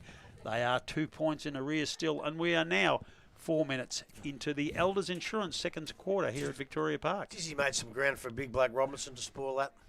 Did indeed. Daly again wins the tap out, comes across to Culliver. He's been really, really busy. Gets it to Crennan, who's coming into the game. He kicks long down the line. Linehan Cunningham gets a couple of grabs at it. Can't be. It is. It is. He's got him. He was dragged off the ball when he went for a third attempt at the ball. Quick hand pass from him releases Crennan, but Crennan's poor kick. Always dropped by Bowden. Houlihan was swooping. Kerr tackles really well to keep the ball alive for Werribee. Kicked into the forward pocket there by Houlihan to Vesti. Vesti kicks across the line. Bannockburn do a very good job there, but a quick snap over the shoulder. The goal umpire looks, but it's one behind only. Extends their lead to 3 points. I'm going to change glasses. I thought that was going through the glass. So did I. It was up there. Perkins in the back pocket, kicks out and finds his teammate there in Beardsall. First time I've called him this afternoon. So Beardsall in the back pocket for Bannockburn. Battaglia is looking for the ball. He's ignored. Kicks down the line. Maybaum setting himself up. Daly can't hold the ball. That's a very good effort there by Kilby to win the ball. Culliver again. He's dragged off the ball immediately. Battaglia gets good hands. Releases to Jervis. That's an ugly old kick forward, but it's enough to get his team some sort of advantage. But that is great defence again by Robinson, who's almost the best player, to Chesterman. Chesterman across to Vesti. Vesti kicks into the forward pocket looking for Kerr. He gets it on the bounce, tries to and successfully evades a tackle. And that is a beautiful pass to his leading teammate in Patiage. And he'll have a shot for goal. Tightish angle, but he's probably only 25 metres out from goal. A little bit of composure by him. The last point they got was Vesti. He had plenty of time to do something with it. And in the end, it was the worst kick he could have done. But Saliba didn't actually drop back and lead for him either. But from that distance, he should have at least scored. It was a shocking kick, but that was a good one. So Patiage now suits his left foot, this forward pocket. He kicks, his teammates are clapping already. Goal umpire didn't twitch, and that's 2 fingers salute. And that takes Werribee to 5-5-35. Bannockburn 4-2-26. Elders Insurance first quarter, and we are 6.5 minutes in. Has he kicked a few this year, Patiage, Rosie? No, he's mainly been down the half-back flank. So goal, but not many grubby. Because he's kicked a couple of nice ones today. Yeah, but it's I think our smaller blokes in Crennan and Gulliver are sort of starting to dominate the clearances here. Okay, back in the middle. Paddy Daly against Gin once again. Gin gets it again. He's playing a pretty good game. Goes to Connor Jervis. Funny little kick, but it's an effective one. Goes into the forward line. Now, Bannockburn over towards Battaglia, but in comes, I think it's... that's Harding. Harding loses the foot. He comes out to Murdoch. Murdoch to Crennan. Crennan from Werribee Centrals goes to the wing. Vesti's in the van. Can't quite pick it up. No one can pick it up now as the ball's going to roll over the boundary line, and it's going to be a throw-in. They were calling for deliberate, but it's going to be a throw-in, and so it should be. Right on the wing area here, right in front of the commentary box.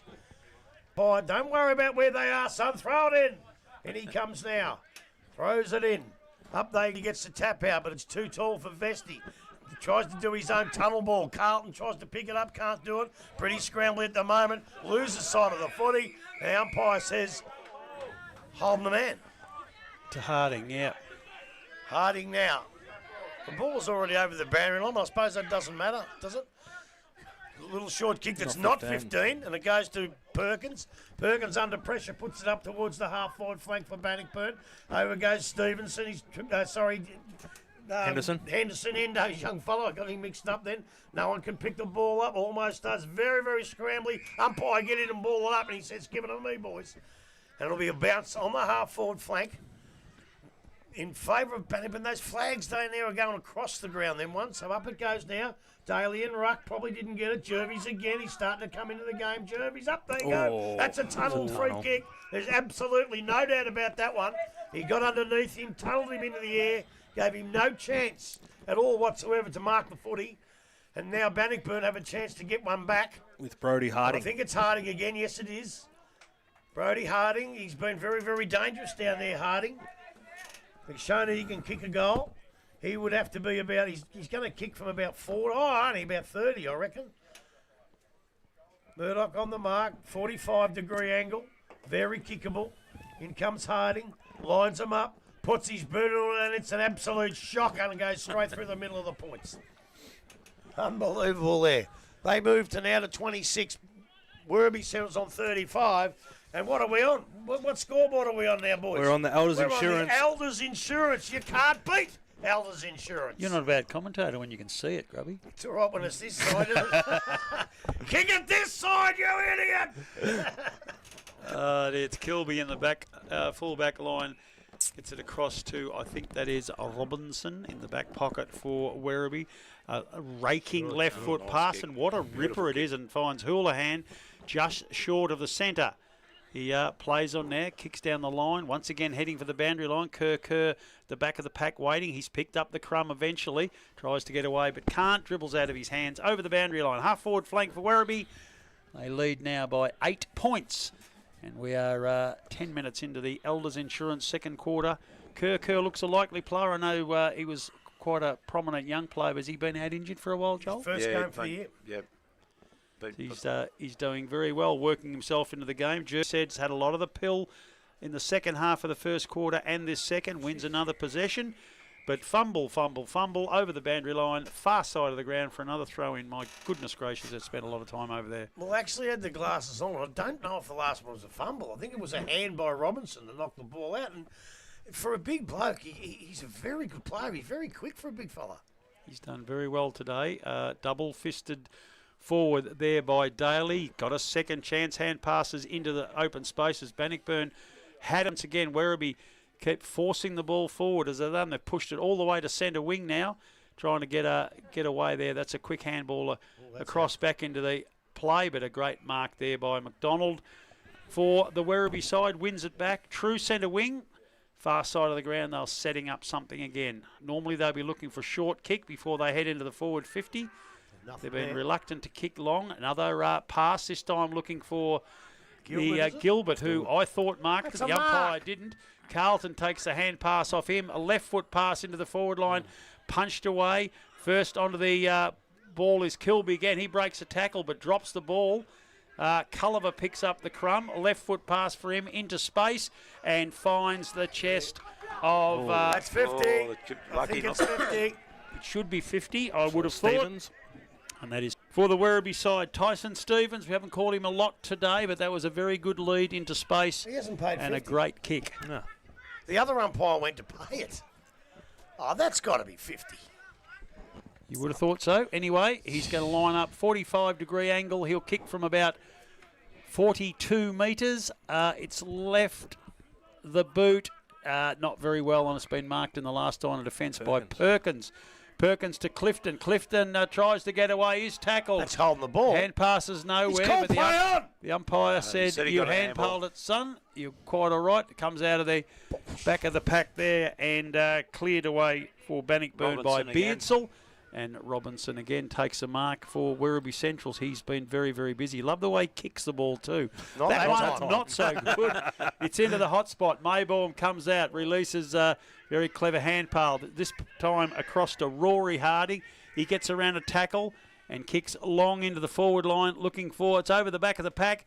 It's another Harding who could run onto it, but coming through there, strong defence from Werribee, from Taylor. Is that on the fall? That is an awful kick, and the umpire, I think, will adjudicate. Oh, you can't pay deliberate. He pays deliberate. No, it's deliberate.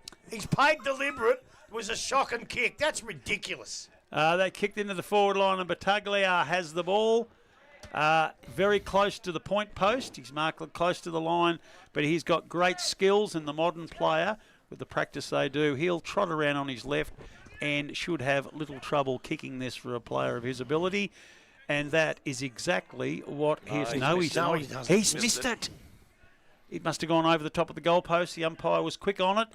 Calls a one behind. So it's 28, plays 35. Coming up to the 14-minute mark of the Elders Insurance second quarter. What you got to do with that deliberate is use some common sense. Every man and his dog knows what a deliberate is. If they go for the boundary line, you can see that. When he does a terrible kick, it's not deliberate. His teammate was leading to the ball. It wasn't as if he...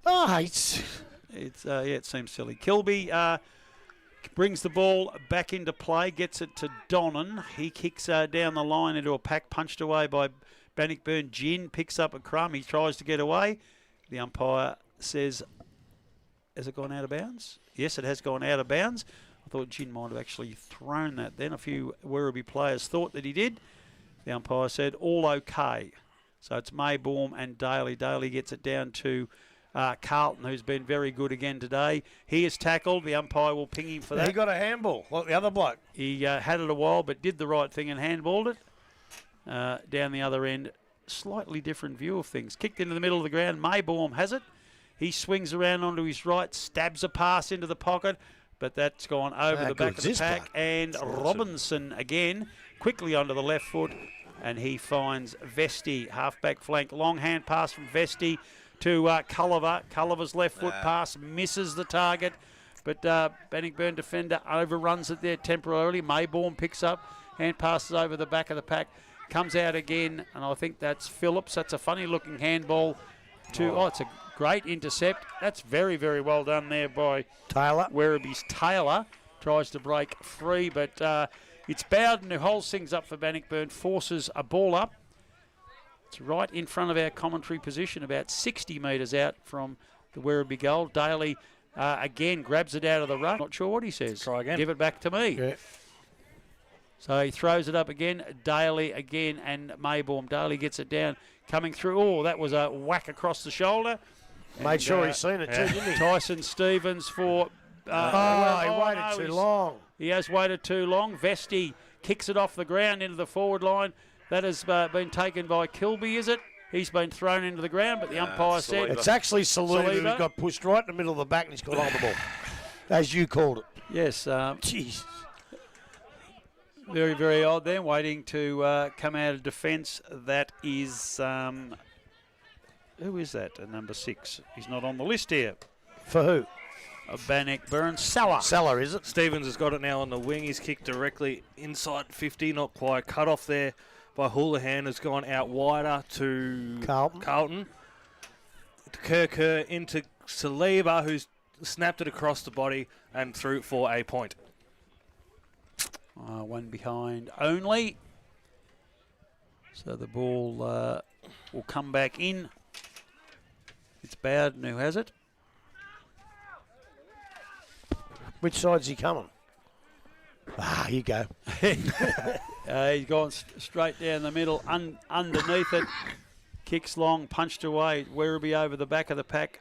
Donnan goes further back to Crennan. Crennan chips the ball into the middle of the ground, looking for and finding Vesti, who's been a very, very good player for them.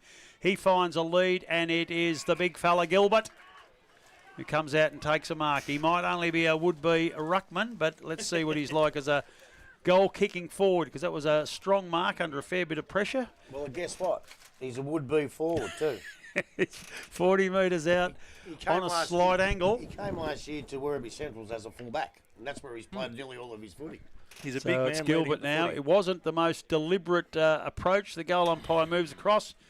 He sort of kicked it like a fullback too, actually. See what I mean when they dominate for a little while and kick points? They kick goals, they win games. Clifton again for the Bannockburn side has the ball. That's another neat little pass up the middle. Rarely wastes a kick. Does Clifton. Quick hand pass to Jervis. Jervis has bumped as he kicked the ball, and the umpire said that will be downfield. And that free kick will be taken by, it will be Daly? No, Bailey Kelly. So it's Kelly who has the ball directly in front. He'll kick from right on the 50-metre line. We reckon he might be kicking into a slight breeze based on the way the ball's travelled on occasion through the air.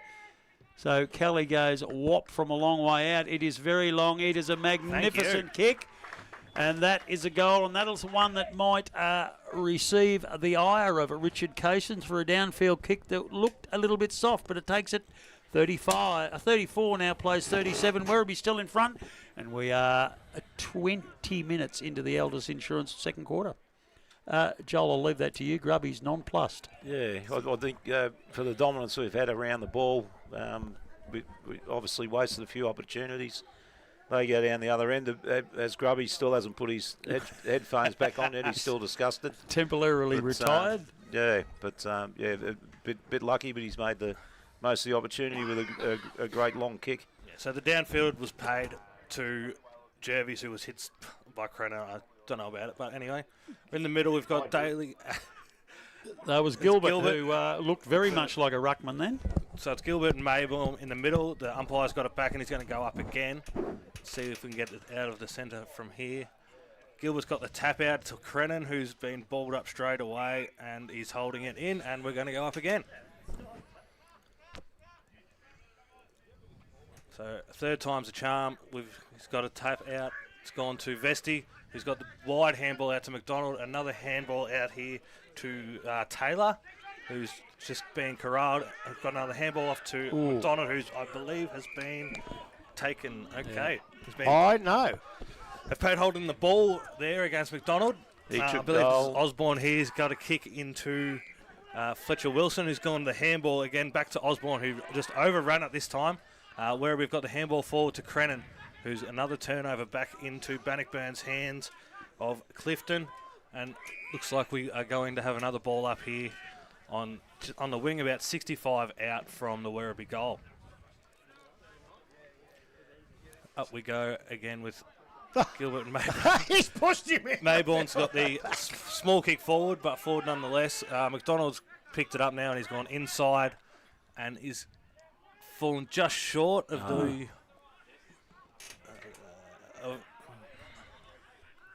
It's all right. It's come out to Harding to Jervis. Jervis kicks along down into the forward line. Coming through is Kelly. Evades a couple of tackles, kicks across the body, but just offline, one behind. No, it's gone out of bounds according to the goal umpire, right across the face of goal. So they'll have a throw in only 1 metre from the behind post. That'll be better for Bannockburn. I think they held it in there. Yep, 3 points of difference. 21 minutes now into the Elders Insurance second quarter.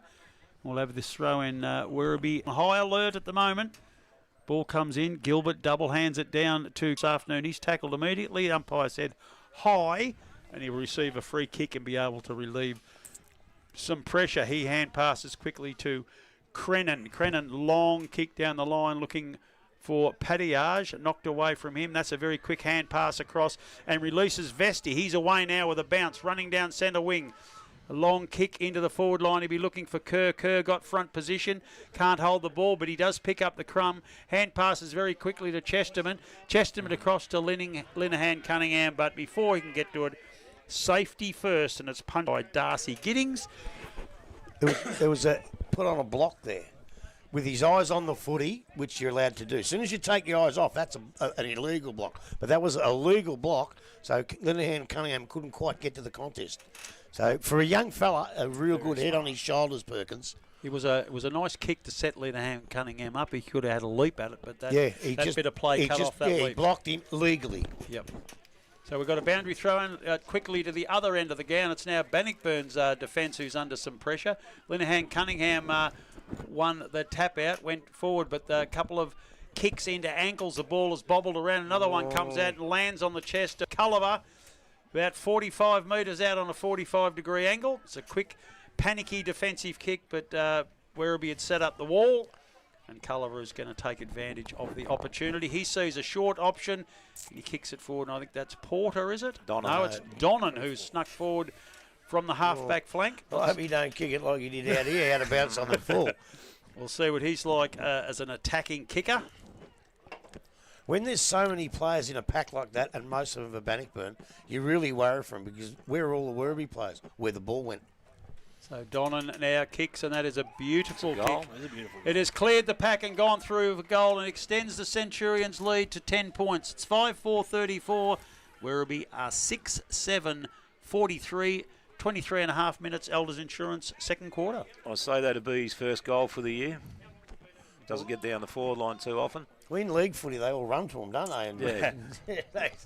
Well, if you don't kick goals off the half-back flank these days, you're not going too well. Well, he was a very, very good junior player and played at Central. He's come back and still probably fitness. But centre?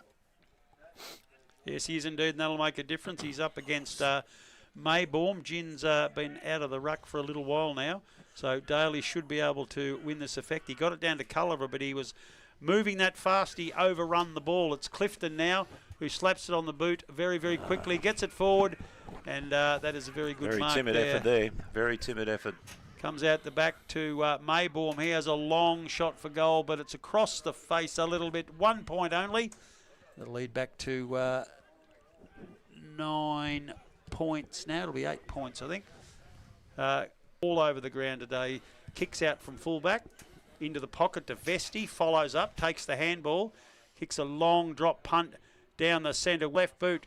Drives it forward, looking for Gilbert over the back of the pack. Coming out there to relieve pressure for for the Bannockburn side there is Elliott. No, it's Salah, sorry. Comes across to Perkins. He kicks down a leap by Porter there. Kicks over the back of the pack, but goes forward. Bannockburn intercept there. Jervis takes a handball for Bannockburn, drives it forward. Plenty of Werribee players there if they can get to the bounce first, and it's Vesti. He hand passes to Robinson, kicks back, but that's poorly directed right into the path of Maybaum. He kicks forward. Batalia's got it. Soft kick for him into the forward line to the leading Osborne, I think it is. And he's got a mark. No, it's not. It's Kelly, who's kicked the goal this quarter. Has been very, very active. Not much output from him in the first quarter, but he's had a lot of touches this quarter and have his second shot at goal. Be a much needed one for Bannockburn. They're currently 8 points in arrears, 26 minutes into the Elders Insurance second quarter. So it's Kelly now. Kicks, and it was right when it started, and that's where it stayed. One behind only. So it's 36 plays 43. 26 minutes into the second quarter. So, Robinson now for Werribee. Kicks it across to Donnan. His hand pass to the very busy Culliver. Tries to get around a man. Gets the staggers. Loses possession of the ball. Jeez. Picked up quickly by Bannockburn's Harding. He kicks into the hot spot.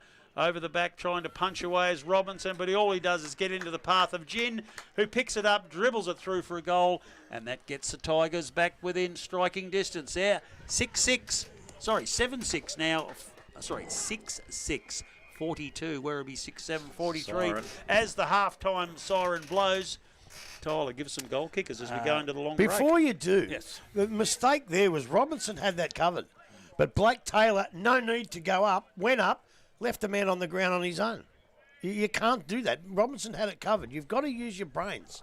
So going into half-time, your goal kickers for Werribee, Paddyard with 2, Vesti with 2, Donnan with 1, and Chesterman with 1. For Bannockburn, we've got Fletcher Wilson with 2, Elliott with 1, Gin with 1, Kelly with 1, and Osborne with 1. You're listening to 94.7 The Pulse, your home of local football.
The third quarter, brought to you by P&R Foods.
whack at him and give him some hard stuff.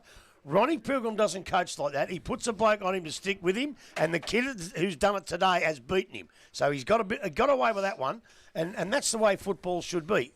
So what he's got to do is try and get a little bit of confidence at that. He's kicked a couple of points. That might unleash him a little bit to get him moving. After reporting that Thompson went down 9-29, they now lead 66-44 against North Geelong. Grubby. Oh, I said they'd lose by 15 goals this morning. Ball's kicked forward into Bannockburn's forward line. Robinson comes out again. He can't quite get a handle on that. That was deemed a yes. The umpire said that is incorrect disposal, and it is Osborne for Bannockburn who grabbed Kilby, dragged him down, and he'll have a shot for goal now. Kick from about 47 metres.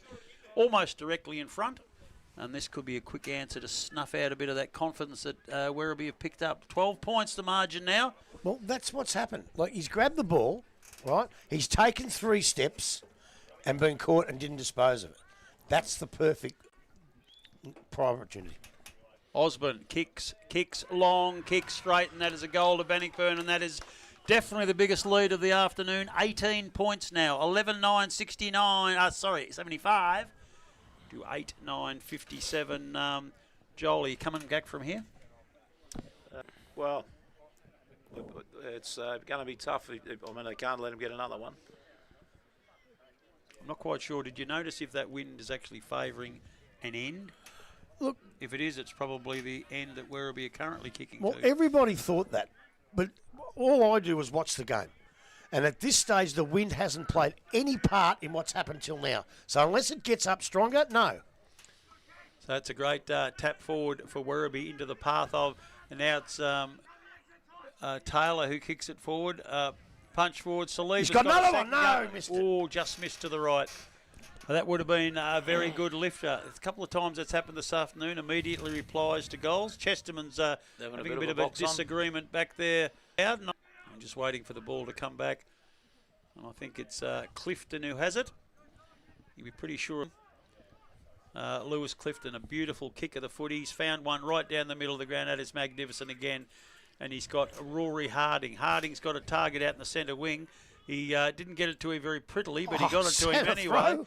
That is Connor Jervy's one of those modern hand passes over the head, kicks into the forward line, and Kelly, who kicked the goal from a similar position about 10 minutes ago, will line up again about 40 metres out, less than a 45-degree angle on the far side of the ground. And that's to keep the game going these days. Like, when I played, that's a throw, right? But these days, it's not. They don't pay it. So I'm not saying that the umpire should have paid it. I'm just saying the way the game's evolved. And everyone does it. I think Adelaide started the crow throw.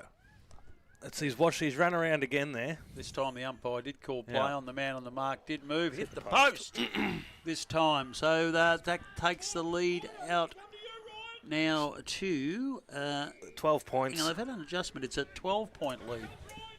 And we are 25 minutes into the P&R Foods third quarter. They have indeed. And Kilby's got the ball now, kicks it back in and finds Donnan. Donnan back into the opposite pocket to Robinson. Been a little quieter this third quarter, but I reckon he was the best on the ground at half-time. Gin gets a hand pass intercepted by Vesti. Out on the centre wing now to McDonald, McDonald who's recovered from that little worry ankle that he had before. Salibas floating around the back of the pack. He's picked it up. That is an extraordinary performance by the young man if he's kicked a goal. That was a classic little goal sneak forward pocket, hovering around the pack, waiting for an opportunity. Grabbed it in a flash and snapped through. That's the sort of skills that you blokes down there know he's got. Well, he has, and he gets manoeuvred off it because of his lightness, but he's like a panther as he pounces back on it. And to me, like, that kick that came in, all right. Chaos kick. Yeah, but what it was he muffed the kick, so it came in low, right? I think it was a bit of... Think about that, because everyone that's gone in high, they struggle with. So come in low, because it gives the Werribee forwards a better chance. The tall bloke who was up there, I don't know if he's still up there, was Linehan Cunningham, and he's not having a great day. So come in low, give those little blokes a chance. Exactly. He's another person who might benefit from a run down the ground a bit, Linehan Cunningham, but he's had little or no influence on the game at all today. So Gin back in the centre, gets a beautiful tap down to Jervis, but he's snapped up immediately Umpire said no prior, and we'll have another centre bounce. That's Gilbert, gets it through to Houlihan. Houlihan kicks forward. Kerr grabs it, slaps it on his boot, hurriedly gets it forward. It's coming out. There's Chesterman. He kicks a beautiful pass into the forward pocket, and he's found Culliver. 45-degree angle. The umpire said no, kick off. Like a cunning little ferret, but he got dragged back. The margin's back to 6 points. Easy game when you get it out of the centre. Oh, yes, indeed it is. Culliver has it. 25 metres out. Bit tighter than 45-degree angle.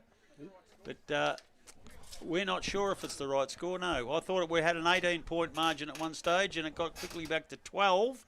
I thought this one might bring it back to 6, not even. But yeah.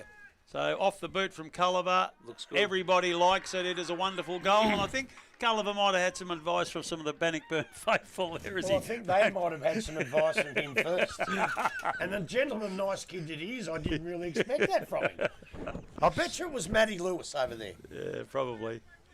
Yes, he just returned serve anyway. So we're not sure what the genuine score is. That's right.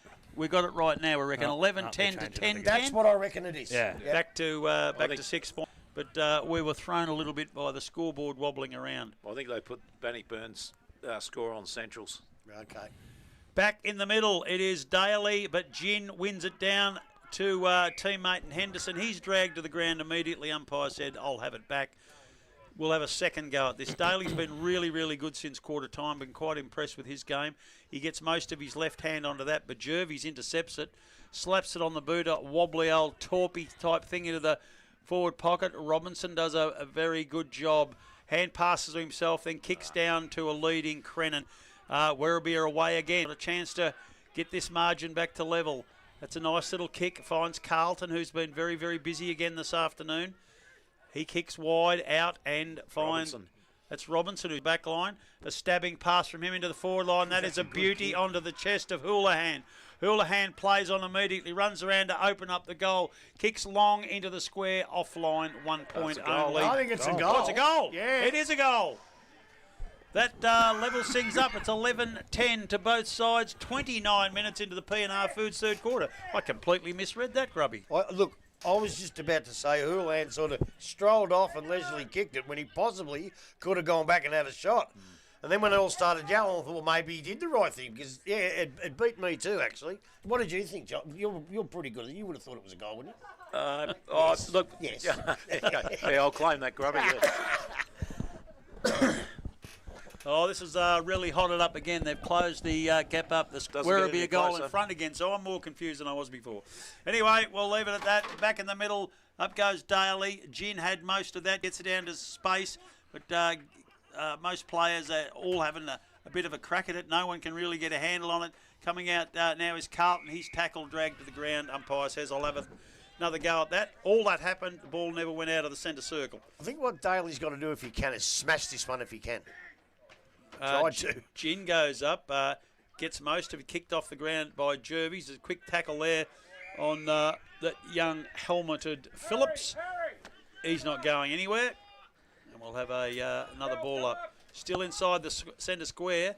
Gin gets it down. It's Connor Jervis who wins most of that, kicks it down forward. Players go up. Can't hold the ball. It was the big fella there in... who was that? Porter for Werribee Central's tried to get hold of it, but he did cause the ball up 20 metres out from the Bannockburn goal. Daly's got himself down there, but he lost that tap out to Kelly. Kelly's got it down, but a heap of players have jumped on top of it. We're going to have a second one. I think what they've got to do, like Werribee Central's midfield's going okay. I think they can spare one to stand on Connor Jervis at the stoppages. Yeah, possibly. It's a clever little work there by Daly, but Maybaum got a hand in and caused a problem for Werribee as they looked like they were going to grab possession. The umpires found a free kick, and it's going to Donnan. He kicks it across into the back pocket, and Robinson's got it again. He's got leather paws in this bloke. He has indeed. He's played very, very well. That's a beautiful long left foot kick. If it can find a man, Kerr was first to it but couldn't quite hold it, and that was well, I suppose it was an optimistic handball there. The ball's kicked out by Fletcher Wilson into the pocket, but it's going to beat everybody over the boundary line and out of bounds. No deliberate. No. That, Well, there was no one there. That was the oddity. If it was a of it. backman kicking it, yes. Well, he's kicked it into the forward line like the other one. Here we go again.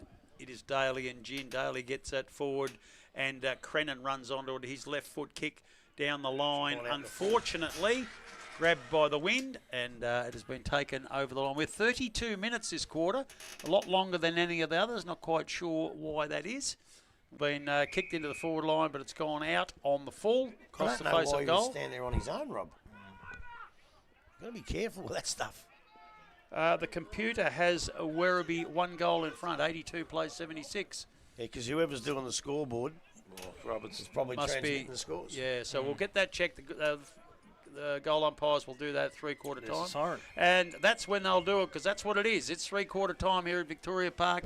We have it level at 76 each. The scoreboard says Werribee lead by 6 points.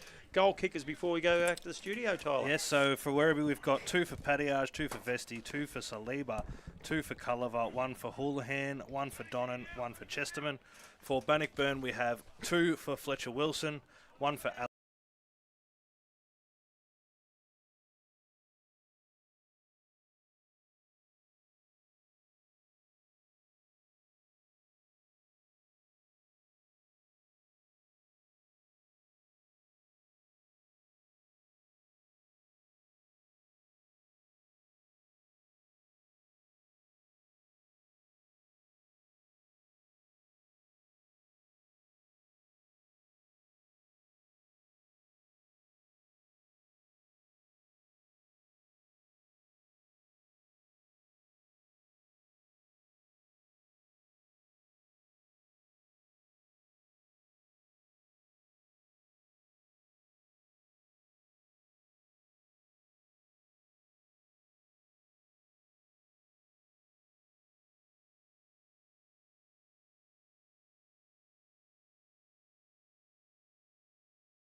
The last quarter, brought to you by Morris Finance.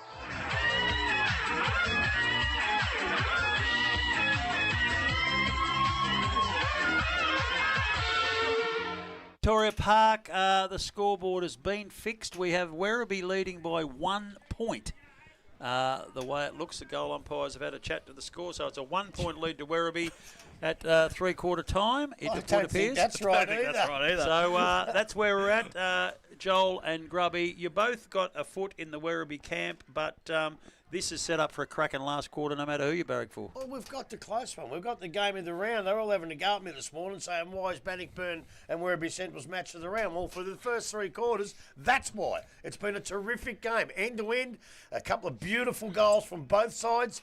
It's just a really good game to watch, and I'm glad we've done this. We've come out for the past players. They're obviously having an absolute ball up there, and we've had a good time here because it's a really good game of football between sides that playing both of them are playing good football. Look, Salah, I missed him early. He's the one I'm pretty sure that's been on Saliba, and he's had a really good up till now. As I look through, Perkins was early. Gin, still going pretty well. Gin, Kelly come in that quarter. Jervis is probably Bannockburn's best player. Clifton's been good, as you keep calling. He only has to get half the possessions that everybody else does, and he still hits more targets. He's brilliant like that. And Maybourne, well, he's a pretty good player. And Harding was okay too.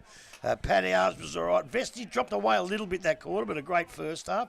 Saliba come into his own. I only kicked 1. If he kicks straight, he kicks 3 for the quarter, and then you'd say, well done. So, McDonald dropped away a bit. Culliver again, he's close to Werribee's best player. Houlihan was okay.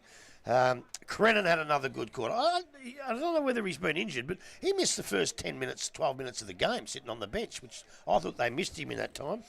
Donnan played okay. Daly's still having a great battle with Gin. It's 2 good players going against each other. It's lovely to watch. And Carlton is another one of Werribee's best players, but I think probably the best player for Werribee, and maybe on the ground at the moment, is Robertson down back, who end up going forward. He's a real good player. He reads the play well. And hopefully the last quarter stays the same as these quarters, and we'll have a magnificent day watching a magnificent game of football with 2 teams playing really, really good footy. Joel, before I go to you, round the grounds, Thompson 66, North Geelong closed the gap a bit on 53, Corio 54, Inverleigh well in control at 120. Winchelsea 54, still close to Belmont 67, close enough to have a crack. Anarchy got Bellpost Hill covered 83 to 36.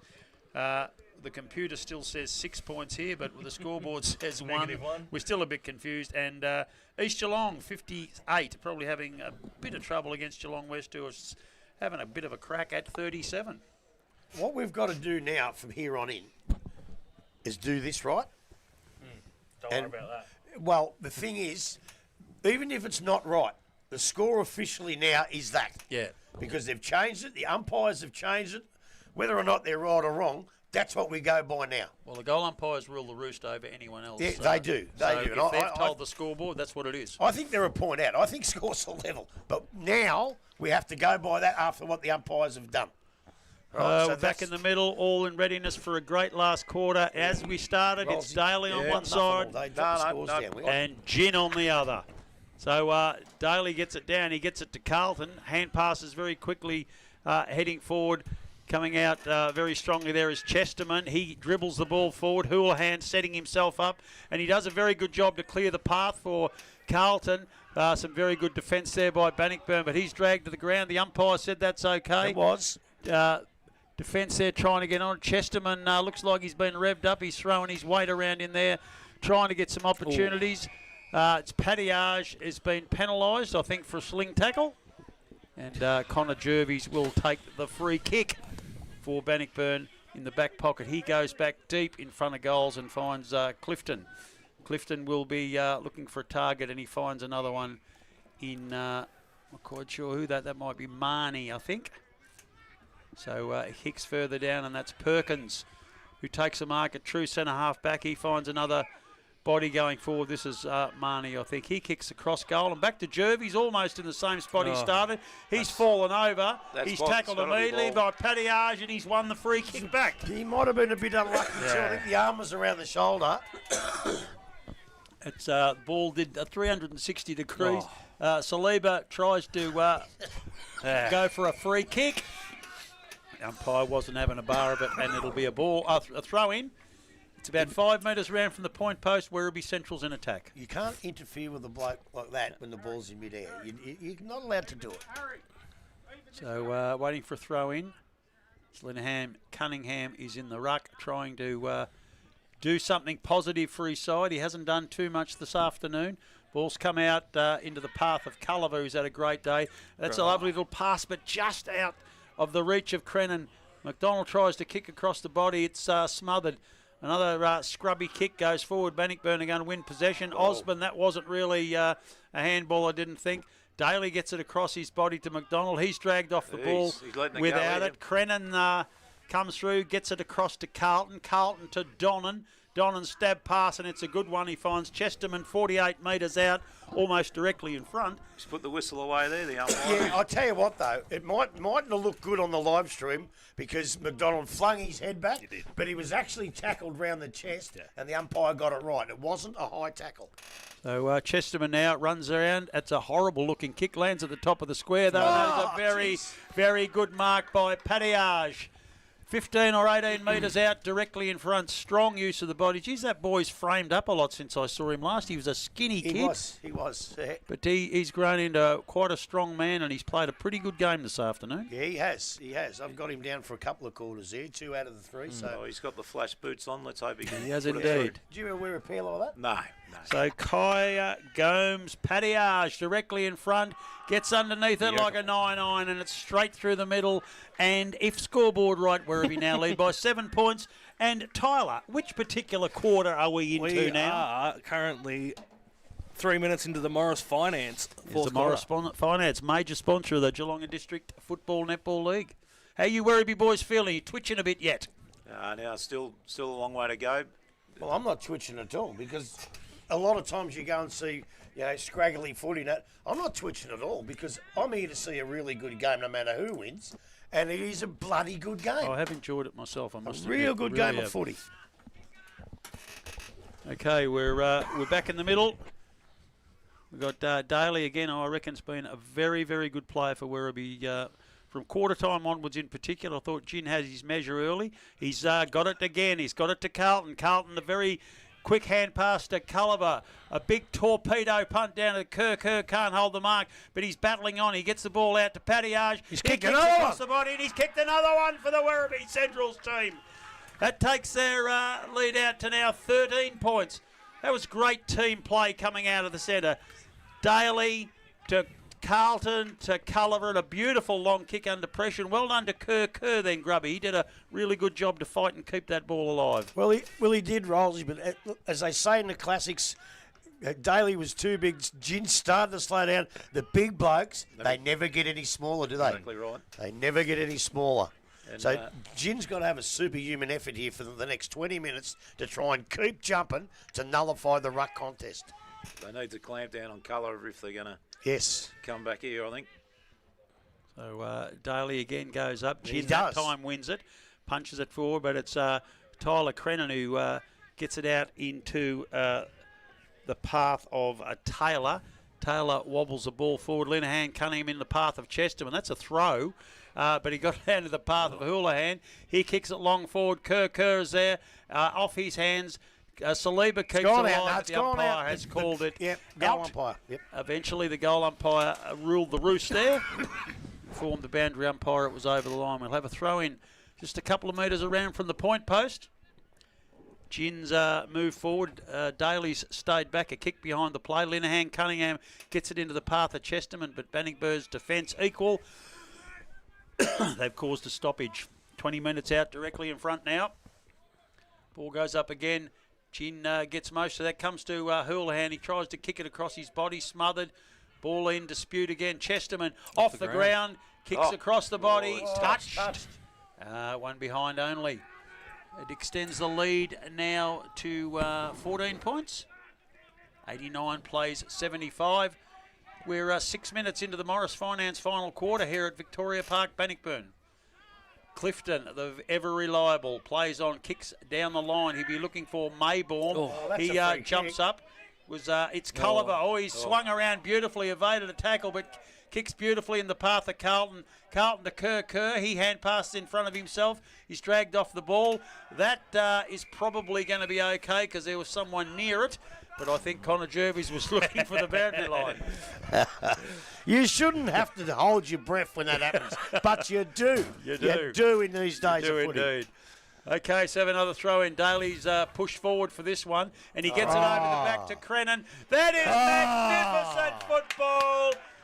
Daly, take a bow, big fella. A perfect tap out over the back. The running Crennan onto it. Takes 4 steps and a beautiful drop punt kick. Just scrapes inside for another goal to Werribee this quarter. That was champagne football, Grubby. Well, it was, and I'll tell you what else it was. It was a contender for the Kempy Engineering Read the Play. Good on you, boys. Read the play.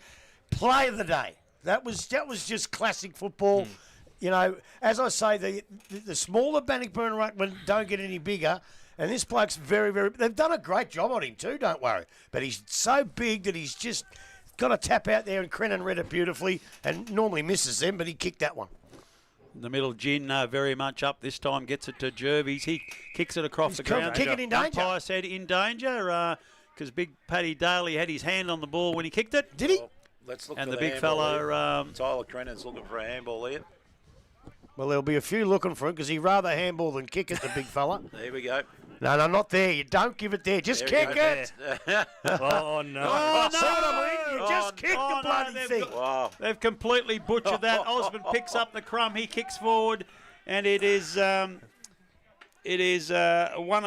Brodie Harding who's taken the mark, and he's kicked into the forward line. I think coming out there is that Henderson or Osborne. Osborne has taken the mark. Forward pocket, 45-degree angle, only 20 metres out. That was a comedy of errors on the Werribee side, which is a shame when they got to themselves a 20-point lead. And that's not the sort of thing you want to be doing, giving them a sniff. They go bang, bang, bang. Here's a goal. Just kick. Just let Paddy kick it in this situation. We called it before. So Osborne Grubby. has kicked it right through the middle, and that'll give the Tigers a little bit of a sniff. They'll be back in the game there. That was actually really disappointing. And, well, I suppose the little fellas that were running down Daly were just as much at fault as him. They were more at fault than him because he believes he has to handball it. What he's got to say is, not this time, boys. Bang. Even if he doesn't kick it well, it's a 50-50 ball. You know? But look, we're all human. They're all young fellas. They're all going to make mistakes. You know, Bannockburn have made mistakes. Central have made mistakes because the pressure's been great. And that's what happens in a great game of footy. Oh, in the middle again. Tyler, do you want to take a little bit of a go at this? I'll have a go. I'll have a go in the middle because I can see. Right. Back in the ruck, Daly and Gin. It's up to Gin to try and jump high again. He must be getting a little bit tired. Umpire waits for the boundary to get into position, and up it goes. Up the big fellas go. Daly gets the ball, and it goes to Crennan again. Crennan puts it down the forward line. Nobody home? Yes, there is. And a magnificent mark to Houlihan, is it? Used his body there. Gee, he just put his body in the way and they couldn't get around him. I think he hurt himself getting there. But he's taken the mark, Houlihan. He's probably 30 metres out, 45-degree angle. And these are the ones you need to kick after the opposition scores a goal to get your momentum back. So he's taken his time, Houlihan, as he should. Once again, as we said, Grubby, an easy game when you get it out of the centre. When you get it out of the centre like that. In comes Houlihan now. This is so important for him, this one. He kicked 4 last week. Needs a really good kick here. He's put it up there. That's not a goal. It's almost a mark to Linehan Cunningham, who's got his hands to 36 of them and held none. Unfortunately, he just can't quite grab hold of it today, but it's a point to Werribee Centrals. They go to 96-81 on the Morris Finance scoreboard. Go and see Martin Carter when you need a quid. And the Bannockburn's Bowden will kick the ball out now. He decides to run around and keep going. He goes well over there too, Phillips. Phillips is caught with the ball. Don't lose it. That is great play, Saliba. Well, as I said, he's quick like a panther. He can be moved off the ball, but gee, he attacks it quickly. So, look, what he's got to do here is take his 30 seconds. There are a couple of goals up. Not gonna. I'll tell you what, I think he's missed it. Ooh, yes. Just to the right side of the post. Bannockburn now get but 1 point. Centrals get that 1 point further in front, 97-81 on the Morris Finance scoreboard. Out it comes there, comes out to Clifton. Clifton again. What'll he do with this, Clifton? Straight down someone's throat? You betcha. Straight down the throat there of Connor Jervies. Jervies played a magnificent game, Jervies. On the right boot, decides to run through the middle of the ground. Puts it up towards the half-forward flank. And a beautiful kick too. And a really, really good mark there. Bannockburn, they're going to head into the forward line here. Need a goal badly. Up they go. And he's out the back. I don't know where they were, but he knew where it was going. Magnificent mark. We judged it beautifully. Turn around, son. I can tell you who it is. Harding, I think. Brody. It might Brody be. Yeah. Harding. Is it number 1? No. It's number 57. Sorry, number 57, I should say. Yes.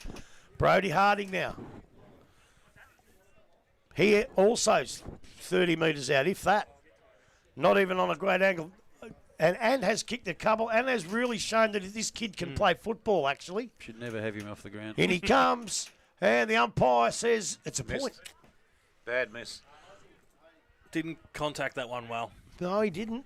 He didn't. They moved to 82, Werribee 97 on the Morris Finance scoreboard, Rob Cameron. Yes, indeed. It's Werribee now have to get it out of this danger zone as quick as they possibly can. They've had some wonderful transitions of play. A couple of times they've got it from one end to the other without Bannockburn touching it. And ideally that's what they'll be looking to do today. So it's Culliver who's got the ball. He's very reliable. He's not quite in Clifton elite kicking, but he's not too far behind. So he goes long out to the half-back flank. He's looking for Saliba's over the back of the pack. He's done some clever little roving. He gets it out towards the boundary line, goes over, causes a throw-in. And I suppose in dispute is not too bad a spot for the Tigers, the Werribee Centrals team, who are leading by 15. Where it is good for both sides because it's directly centre of the wing, isn't it? It is indeed. So it's Gilbert who's in the ruck now. Darley's just come off for a well-earned spell. And he'll come back and certainly ruck out the rest of the day after he has 5 minutes. So it's been forced over the line again. This period of time for Gilbert's really, really important, actually, to make sure that Gin isn't able to dominate those stoppages. He's got to make sure everything is even. He wins that one down, and he wins it back again. Hand passes across to McDonald. He's a clever little hand pass across there to Culliver. He kicks it to Chesterman. He gets it into space. Saliba comes out and picks up beautifully, gets it to Chesterman, quickly onto the boot, comes across Perkins, wins the ball, tackled immediately by Cunningham. Please don't play on the ball. Cunningham. Yep, I've got the... got it out in the end. I've got the Dale Smiths. Did you see Saliba pounce on that and pick it up? His skills are unbelievable. I'll give him that. He is certainly very, very good indeed. It's a tap out by Werribee Centrals, but it's Perkins who kicks it forward, but marking... Importantly for Bannockburn is for Werribee's Porter. He kicks it wide. The ball has gone out of bounds. Half forward flank. Werribee in attack, leading by 15 points. 14 minutes into the Morris Finance last quarter. Tyler, have a bit of a crack for a minute or two, son. Before you do rolls, Greg Hart's first touch for the day out there, Nugget. Why did he go out there 400 miles in the air? Not too sure. I don't think they're trying to save the game already. It's poor decision. You go here. All right, we're back. Maybe Nug called it. Ball back in. We've got Gin and Gilbert in that centre contest. It's been held up straight away. We've got an absolute pile on. And it's going to be a ball up on the far side, about 65 out. That was actually, Nug got one more touch than he ever got in his career, I reckon, over there. Back up again. Looks like Gin's got the first touch onto that one. It's headed out towards the centre. Into the hands of Jervis with a big boot forward. To a tough contest between Osborne and we've got Liam Robertson there. It's been held up again. It's come down and it's out again. And held back in. It's tight quarters in there at the moment, boys. As indeed kicked over the back of the pack by Phillips. It's gone right over the back of the pack. Kelly's got the run but couldn't quite get a handle on it and it's gone through for a minor score. So it's 83 plays 97 now. We're 15 minutes into the last quarter. Culliver, who's worked every square inch of this ground today. He's done a marvellous job. Kicks out from fullback to Robinson. Puts it on the chest of Vesty on the wing. He's gone out of the game. In the second half he has. He was brilliant in the first half. Got a couple of goals. He's away now. Kicks long down the line. He's looking for Kerr. He's come over the back of the pack. He's got a left foot kick on it. Saliba's got to show his skills here, but outbodied. The umpire has paid that a push. Oh, no. Well. Oh, no, I can't agree with that. That was just magnificent body work. Oh, the headphones are down again. Just superb body work there. That's all that was. That was by Salah, who's done a pretty good job on Saliba all day. That was disappointing. He's that disappointed he's put him back on to have a go. No, what I was going to say, I've said it 3 times. Saliba can be pushed off the ball with strength, but he's like a panther when it hits the ground. And that's what I was going to say. But I don't know. I don't know. I can't see that free kick. I'm sorry. And then you flip it back. That one was all body, not a free kick there. I You believe come that. back to the one over the other side Yep. that was a blatant free kick every day of the week. Anyway, Mistakes happen. On we go. Well, I suppose coaches will spend a lot of time with their players on technical errors, and I'm sure the umpires, senior umpires on the ground, might have a chat to that young fella because, that was an error, I reckon. 103 Anyway. to 83 on the Morris Finance scoreboard. It is what it is, and we're back in the middle. Daly still resting, so Gilbert, once again, that important period. He's up against Maybaum this time in the centre. It's vital for the Centrals that they get it out of there, and that Gilbert does that exactly that with a brilliant tap out to Culliver. Drop punt pass for him, and he's got Saliba on the run, on the chest, 40 metres out, 45-degree angle, and the young fella must be strutting like a peacock at the moment. He was doing a bit of fancy dancing after he kicked that last goal. It's a bit of a tragedy for the bloke, his opponent. He's played pretty well on him. He could end up with 4 goals. It's Yeah, that's footy, isn't it? So Saliba now off the boot. Goal umpire goes backwards. Oh, he's hit the He's post. hit the post. One behind only. It's a 21-point lead now. So 4 goals. Bannockburn have got a kick. It's a nice little pass from Bowden. He finds Clifton in the back pocket. Clifton's got one short if he wants it. That's Perkins. He's decided to go a little bit further, looking for a teammate further down the line. And for the first time today, I reckon he's had a kick and hasn't hit a target. Yeah, well, I'll tell you why. Because he played on, and then he was put under pressure. He's the type of bloke that doesn't need to play on. Just kick it without pressure, and he'll hit a bloke on the chest every single time. But he played on. He had to lift the kick in the air to get over the bloke coming at him. And, of course, it was a 50-50 competition then. Over the back of the pack, Maybaum wins the ball. He's tackled immediately, can't get away.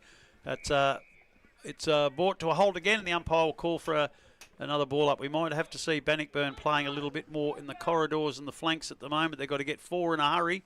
It's Maybaum's won it again. He's tackled to the ground by Gilbert. And we'll have another ball up. Rob, I've seen Bannockburn a couple of times. They can do that, you know. Most definitely can. Lear's got the ball. He's trying to find a path out the back of the pack. Can't. Werribee are very, very desperate. They sniff a victory, a very important victory for them. Osborne kicks it across his body into space, out into the half-back flank, but it beats everybody over the boundary line in front of the Morris Finance sign on the fence. It is their quarter, the last quarter. 19 minutes in, 21-point lead to Werribee Centrals. You know what I think as well? I honestly think when the game has to be won here, this bloke here, Jervis, who's obviously their best player today and for most games, I think he's been off for too long. I honestly think he's been off for too long. You've got to get him back out there the way he's played. So Gilbert has lost the battle to Maybaum, who wins a kick, kicks it across his body. But Robinson again takes another mark in defence for the Werribee Centrals team. A short pass from him down the middle of the ground, finds Houlihan, who's had a very, very good game today. Once again, wide to the boundary line, looking for and finding McDonald. a teammate there in McDonald. Left foot snap pass into the middle of the ground, looking for Chesterman. Chesterman does a good job to find some space for a teammate. Houlihan backs up after Chesterman gets the ball out to him, comes over the back to Lear. Lear hand passes across to a teammate. That goes wider again, and I think it's Marnie now. Kicks across down the line, but that is a poor kick. And Porter takes a relieving mark for the Werribee Centrals team. Half-back flank. He's sucking in some big, deep breaths himself. The chip was on there. Wasting for the time. The umpire's called play on, and he's kicked it out in the full, has he? Oh, no, not quite. Oh, it's Just just been marked marked inside. By the 6'4" bloke, luckily. Anyone else was over their head. Robinson again has the ball in the back line for the Werribee side. Kicks down the line. Linehan Cunningham needs to be better than that. It's a great effort by Houlihan. Sells a dummy, kicks it long. Saliba waiting around the pack. Ball's gone the opposite side towards the boundary line. He was patrolling in the centre of the ground. And we have another boundary throw in. The punch was too forceful on it. If it just lands, he can get back, but it just punched it too hard. Went over the line. So Gilbert again, he's giving Daly a good rest, and the big fella coming to the interchange line now. It's Maybaum who wins a very important tackle. High. That was high. The umpires found a kick to Vesti. He kicked 2 of the first 3 goals of the day for Werribee, and he's going to be lining up for his third late in the quarter. 21 and a half minutes into the final quarter now. I think the Centurions are home regardless of where this kick goes. I can't see Bannockburn kicking 4 in this last little passage of play. Oh, look, I think he was a little bit unlucky because he was going down. Yeah. Now, it's still a free kick, no worries. But because he didn't duck the head, but he was on the way down. I don't know how else he could have stopped him, actually. So Vesti runs around now, opens up the line, kicks. The wind will not bring it back far enough, one behind only. Extends the lead to 22 points as the 22-minute mark rolls up. Morris Finance final quarter. What did he say? Still in his Richie Benno impersonations. What did you say, mate? 22-2. Right over, ball's kicked out, half-back flank, punched over the back of the pack. Bannockburn win possession of the ball, kick across the body. Pack of players there. McDonald takes a mark, but it was touched. He handballs quickly forward, coming on there. It's all. That's a very, very good bit of play. Gets it into the path of a teammate. It kicks it forward. Vesti can't control the ball. That's Thompson for Bannockburn. Gets the ball over the line. Missed a couple of those players in the passage of play, but I think it may have been Kilby who was one of those that was involved in that. Going to have a throw in again. It's gone up. It's Gilbert again. Daly's back on the ground now. That's a great bit of work there. That umpire might pick him for that. Yep. Had a chance playing quick. Advantage. Murdoch picks up the crumbs, gets it across to McDonald. He runs forward, left put, short pass, but it hasn't reached its target. Coming through the path there very strongly. Murdoch's backed up. He's kicked into the hot spot, running out. Linehan Cunningham gets it across to Paddy Arch, kicks across the body. He's missed this Too one. far. He's missed this 1-1 behind only as the 23-minute mark crosses. And the margin out to 23 points. Bannockburn desperate now. That's a quick kick forward and is marked by Perkins, half-back flank. He hand passes to Jervis. Jervis quick kick down finds Battaglia. He's thinking about running off, going now. It's off the side of the boot, but it's going to land in the middle of the square over the back of the pack. Gin can't hold the mark. The ball's been laid upon by many players, and the umpire will come in and ball it up. It's about a metre from the behind post. Rob, Bannockburn in attack. I'm not going to blow my own trumpet, but Connor Jerby's been back on the ground 4 minutes and had 3 touches.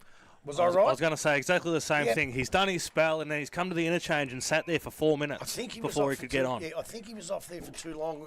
The umpire has penalised a big Daly for deliberately out of bounds. He's just hand passed from that ruck contest, just straight over the line.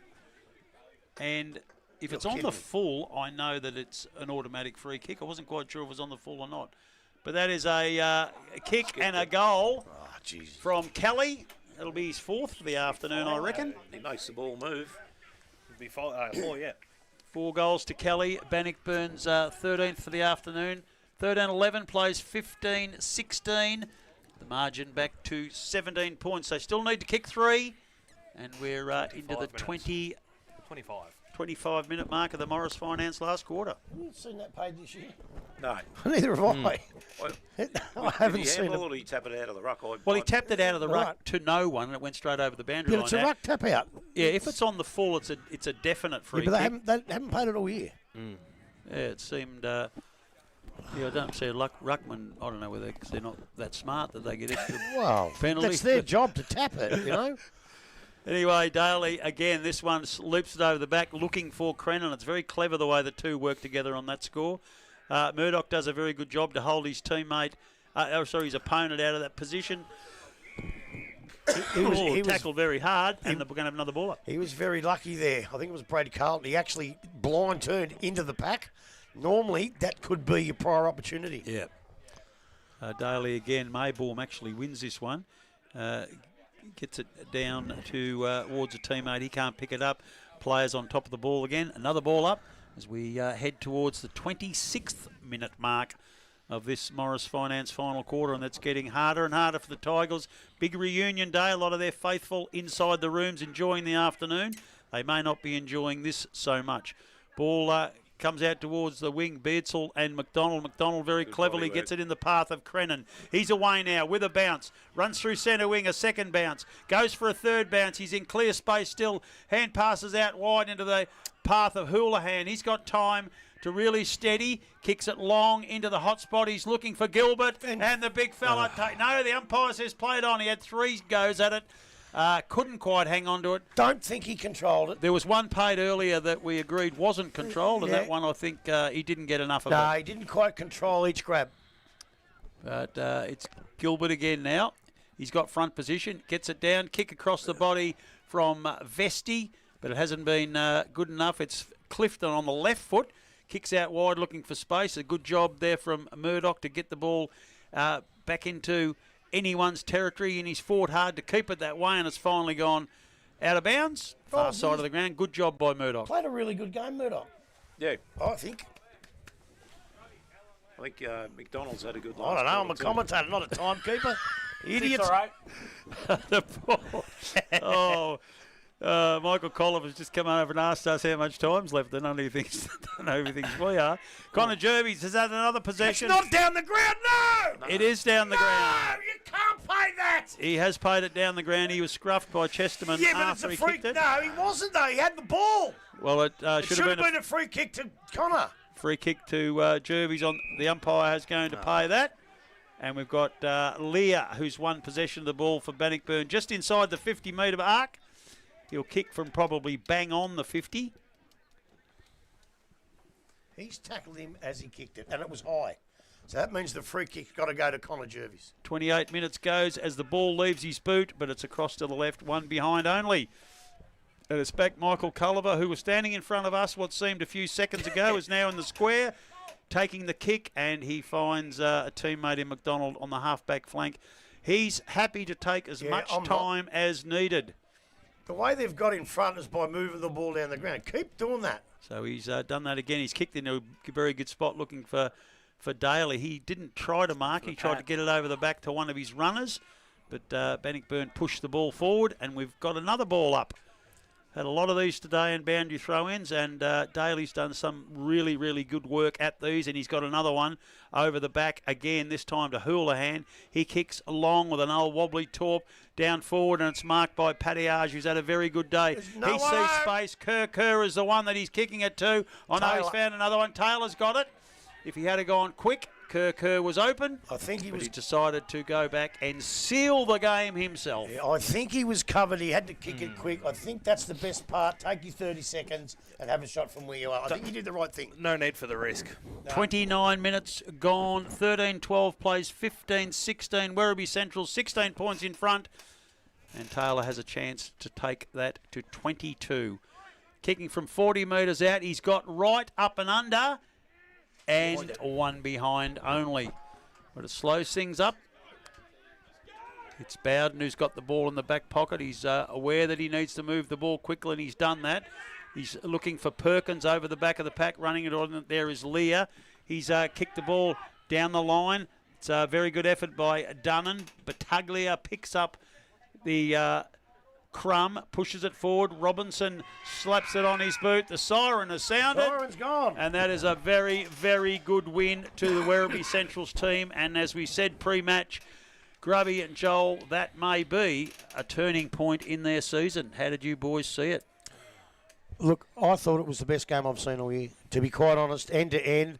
In the end, it was, 16 points. And that was only because of that last quarter burst early in the quarter. The rest of it was nip and tuck all day. I think Bannockburn got out to an 18-point lead. Werribee pegged it back.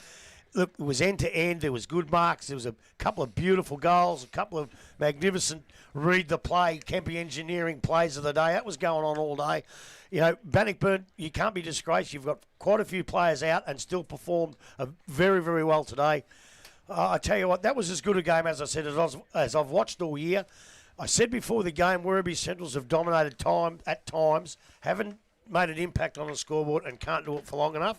Well, today, they did make an impact on the scoreboard, and obviously after the game, they've done it for long enough, Rolsey. Yeah, I think pleasing that they the run at the end of the game, they set it up out of the centre of the ground in the last quarter and seemed to be running a lot better at the end of the game than Bannockburn. But as you said, good game, great game, and good result for Centrals. Well, we might get goal kickers off you, Tyler. I'll go around the grounds while you boys collect your thoughts for the Hotham Hotel Player of the Day.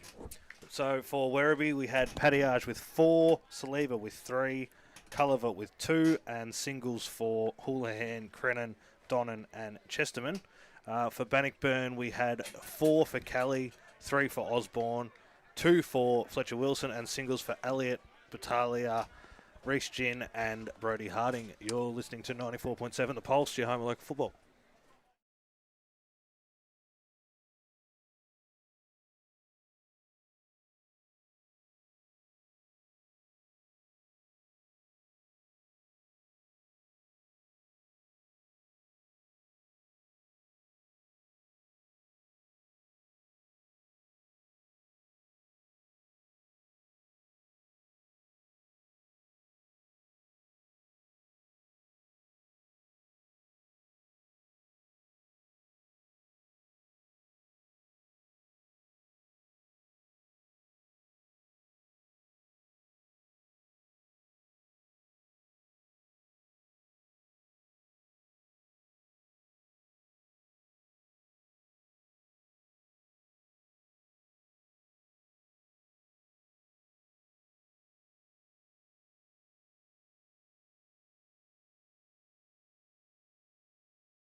We're back here at Victoria Park. What a ripper game of country football. That's, I agree with Grubby, it's as good a game as GDFL home and away.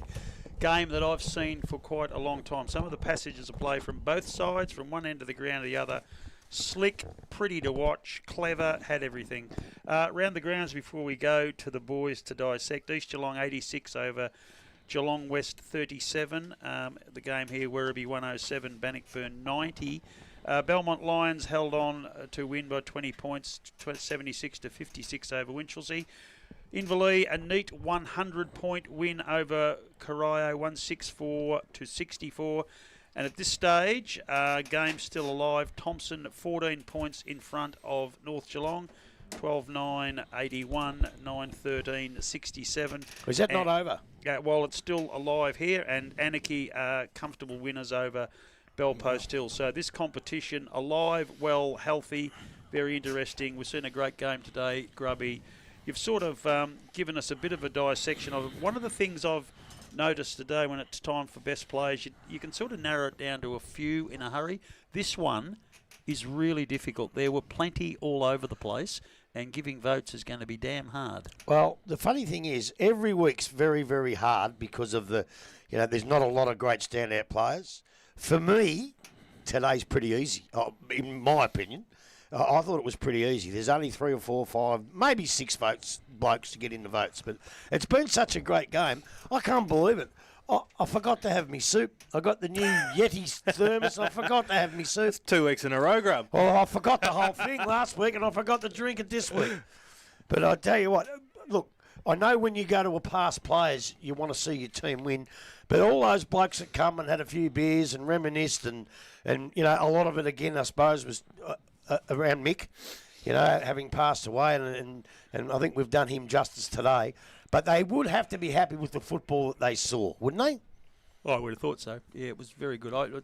Some of the clean ball use from both sides was just really, really good to watch. And the ruckwork connection, particularly with Daly and Crennan, on numerous occasions, the way they were able to clear very easily. And the work also of Carlton and Culliver. Those three in the middle of the ground were really, really influential for me. And any one of those could get votes. And well, let's give some, eh? Yeah. You want me to go because you love hanging shit on me going first? Yeah, all right. All right. What's your language, please? I'm sorry. I'm going to give one vote to Daly, who I said before the game had a chance to really influence because the opposition may be limited.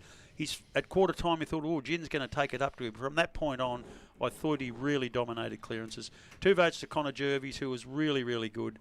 And I just loved the game of Robinson in the back line for Werribee. Kept them really in it all through those tough things. And I apologise to the likes of Culliver and Carlton and Crennan and Paddyage and others who all played really, really. McDonald was really good out in his wing, but no, that was a pretty good effort by Robinson. Really impressive. Rolls, you got some votes? Yeah, well, being a hack backman myself, I thought Robinson was kept him in the game early, and he just knocked up, sort of repelling the ball and marking, and definitely 3 for him. We normally go 1, 1, 3. Yeah, okay, right. All right. Well, you can't give all the votes to the backman, can we? No. No. Obviously, okay. We'll start with one. I'll agree for the losing team, Bannockburn, Jervis, is it? Jervis, yeah. Connor Jervis. Yeah, Connor Jervis. Look, I think I'll have to give 2 to Culliver. And who's your 3 going to? Robinson. Yeah. So does that make it? Does he get 6 for that? Yes. He's had 2, 3 votes. He'll go to 9. Righto, Tola, you start, and then we'll drum roll for the big fella. I had mine written down, and then I scrubbed them out, and then I wrote them down and scrubbed them out again. I've given 1 to Robinson across the back line. I'll get a bit for this. I've given 2 to Vesti. I thought he popped up and he just had flair every time he got near it, and 3 for Culliver for me. Okay, well, I had Vesti in at half time for sure. I didn't have Daly in mine in the finish because I thought Gin played too well on him for the first 2.5 quarters. So my 1 was going to Connor Jervis all the way until Crennan's last quarter. I thought his last quarter, and he played well, but his last quarter got him the 1 vote for me. 2 votes was Culliver, who was fantastic all day. But I'm going to stick with a backman. I thought that's the most dominant game I've ever seen a backman play in Robinson. It was absolutely fantastic. And he's going to the Hotham Hotel to have the Wagyu steak. You can have the Chinese whether he likes it or not. You can have everything you want at the Hotham Hotel, but that goes to Liam Robinson today. And we had some magnificent connect-tell goal of the day chances today too. There was some rippers kicked. There was bananas and dribbles and long bombs. It had everything today. It was a really, really good game of country footy. And these 2 sides, I mean, Bannockburn will lick their wounds a bit, but you put those 5 players that we see on their list back in that side, and they're still going to be a chance to play finals without doubt. No doubt. No doubt in the world. No doubt in the world. Look, they were good. They just had that little period where where Daly sort of really dominated. And in the last quarter, it could have gone the other way. A couple of goals the other way and was their win. It was just a really, really good game of footy, and they should hold their head up high. Yeah, very much so. Now I'm just trying to organise the live ladder in my mind, and Werribee are sitting 5th at this particular stage. They've got North Geelong. They will be joined now by Belmont on 32 after losing their first game for the year. East Geelong 3rd on 28. Then we've got Bellpost till 20.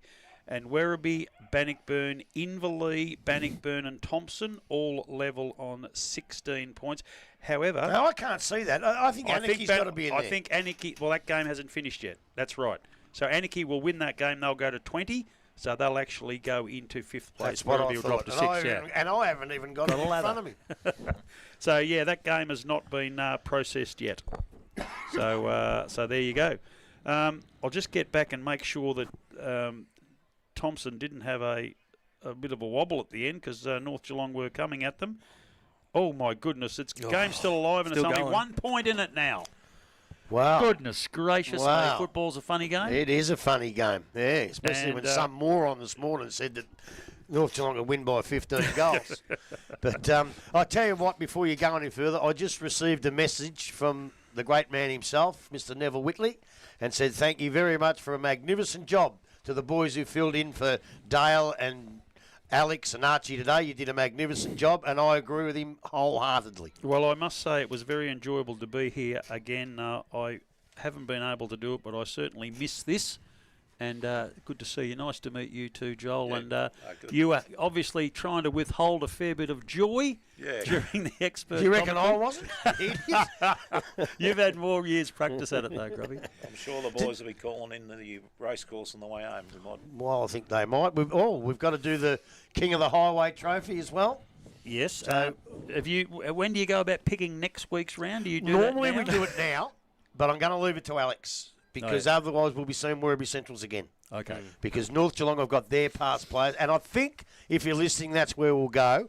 But I'm going to leave it up to Alex. If he doesn't want us to see Werribee twice in a row, he may pick another side. So I'll leave that game up to him. I'm sure he'll chuck it up on Facebook. He'll put it straight up on Facebook. You know what he's like. Or He's if he's brilliant at what he does. He just yeah. puts it everywhere. If he's listening, he can send a message through and we can chuck it up now. Yeah, so that's what he'll do, I would think. Very good. Great game of country footy. Really enjoyable. And Tyler, you made a nice little debut under pressure as well, getting away from the production side of things. I counted goals and that was about it. Nearly ran out of fingers, but we better do sponsors. Yes. We're ready to go? Go. Righto. First quarter, Buckley's. Thank you very much, Buckley's. You've been absolutely magnificent for us. Elders Insurance, what a great job they do. The Rat down at P&R Foods. Thanks very much, mate. And if you need a quid, go and see the fellas at Morris Finance. Martin Carter and the boys, I tell you what, there is none better in the world. Routley's Pies, I tell you what, there was a few today that flew for the Routley's Pie. A little bit too interested in what was going on to call it, so I'll do it right now. The big men play for the Routley's Pie. The victory trophies, thank you very, very much. The Hotham Hotel, if you're in the city. If you're sneaking out to the west, you can't beat the Yards Hotel for a coldie. Victories trophy. Kempy Engineering, read the play for the player of the day. Thank you very much. Athlete's Foot, promoted trophies, and Connectal. Yes, that's right. Connectal. Thank you very much, boys. Very, very good indeed. Steelo, we love what you do. Thank you very much for giving up your afternoon for us as well. Really appreciate it. Go the Blues whenever they go, for your sake. And we don't know where we are next week, but we hope you will join us again on 94.7 The Pulse. This has been Geelong and District football at its very, very best. This is 94.7 The Pulse, your home of local football.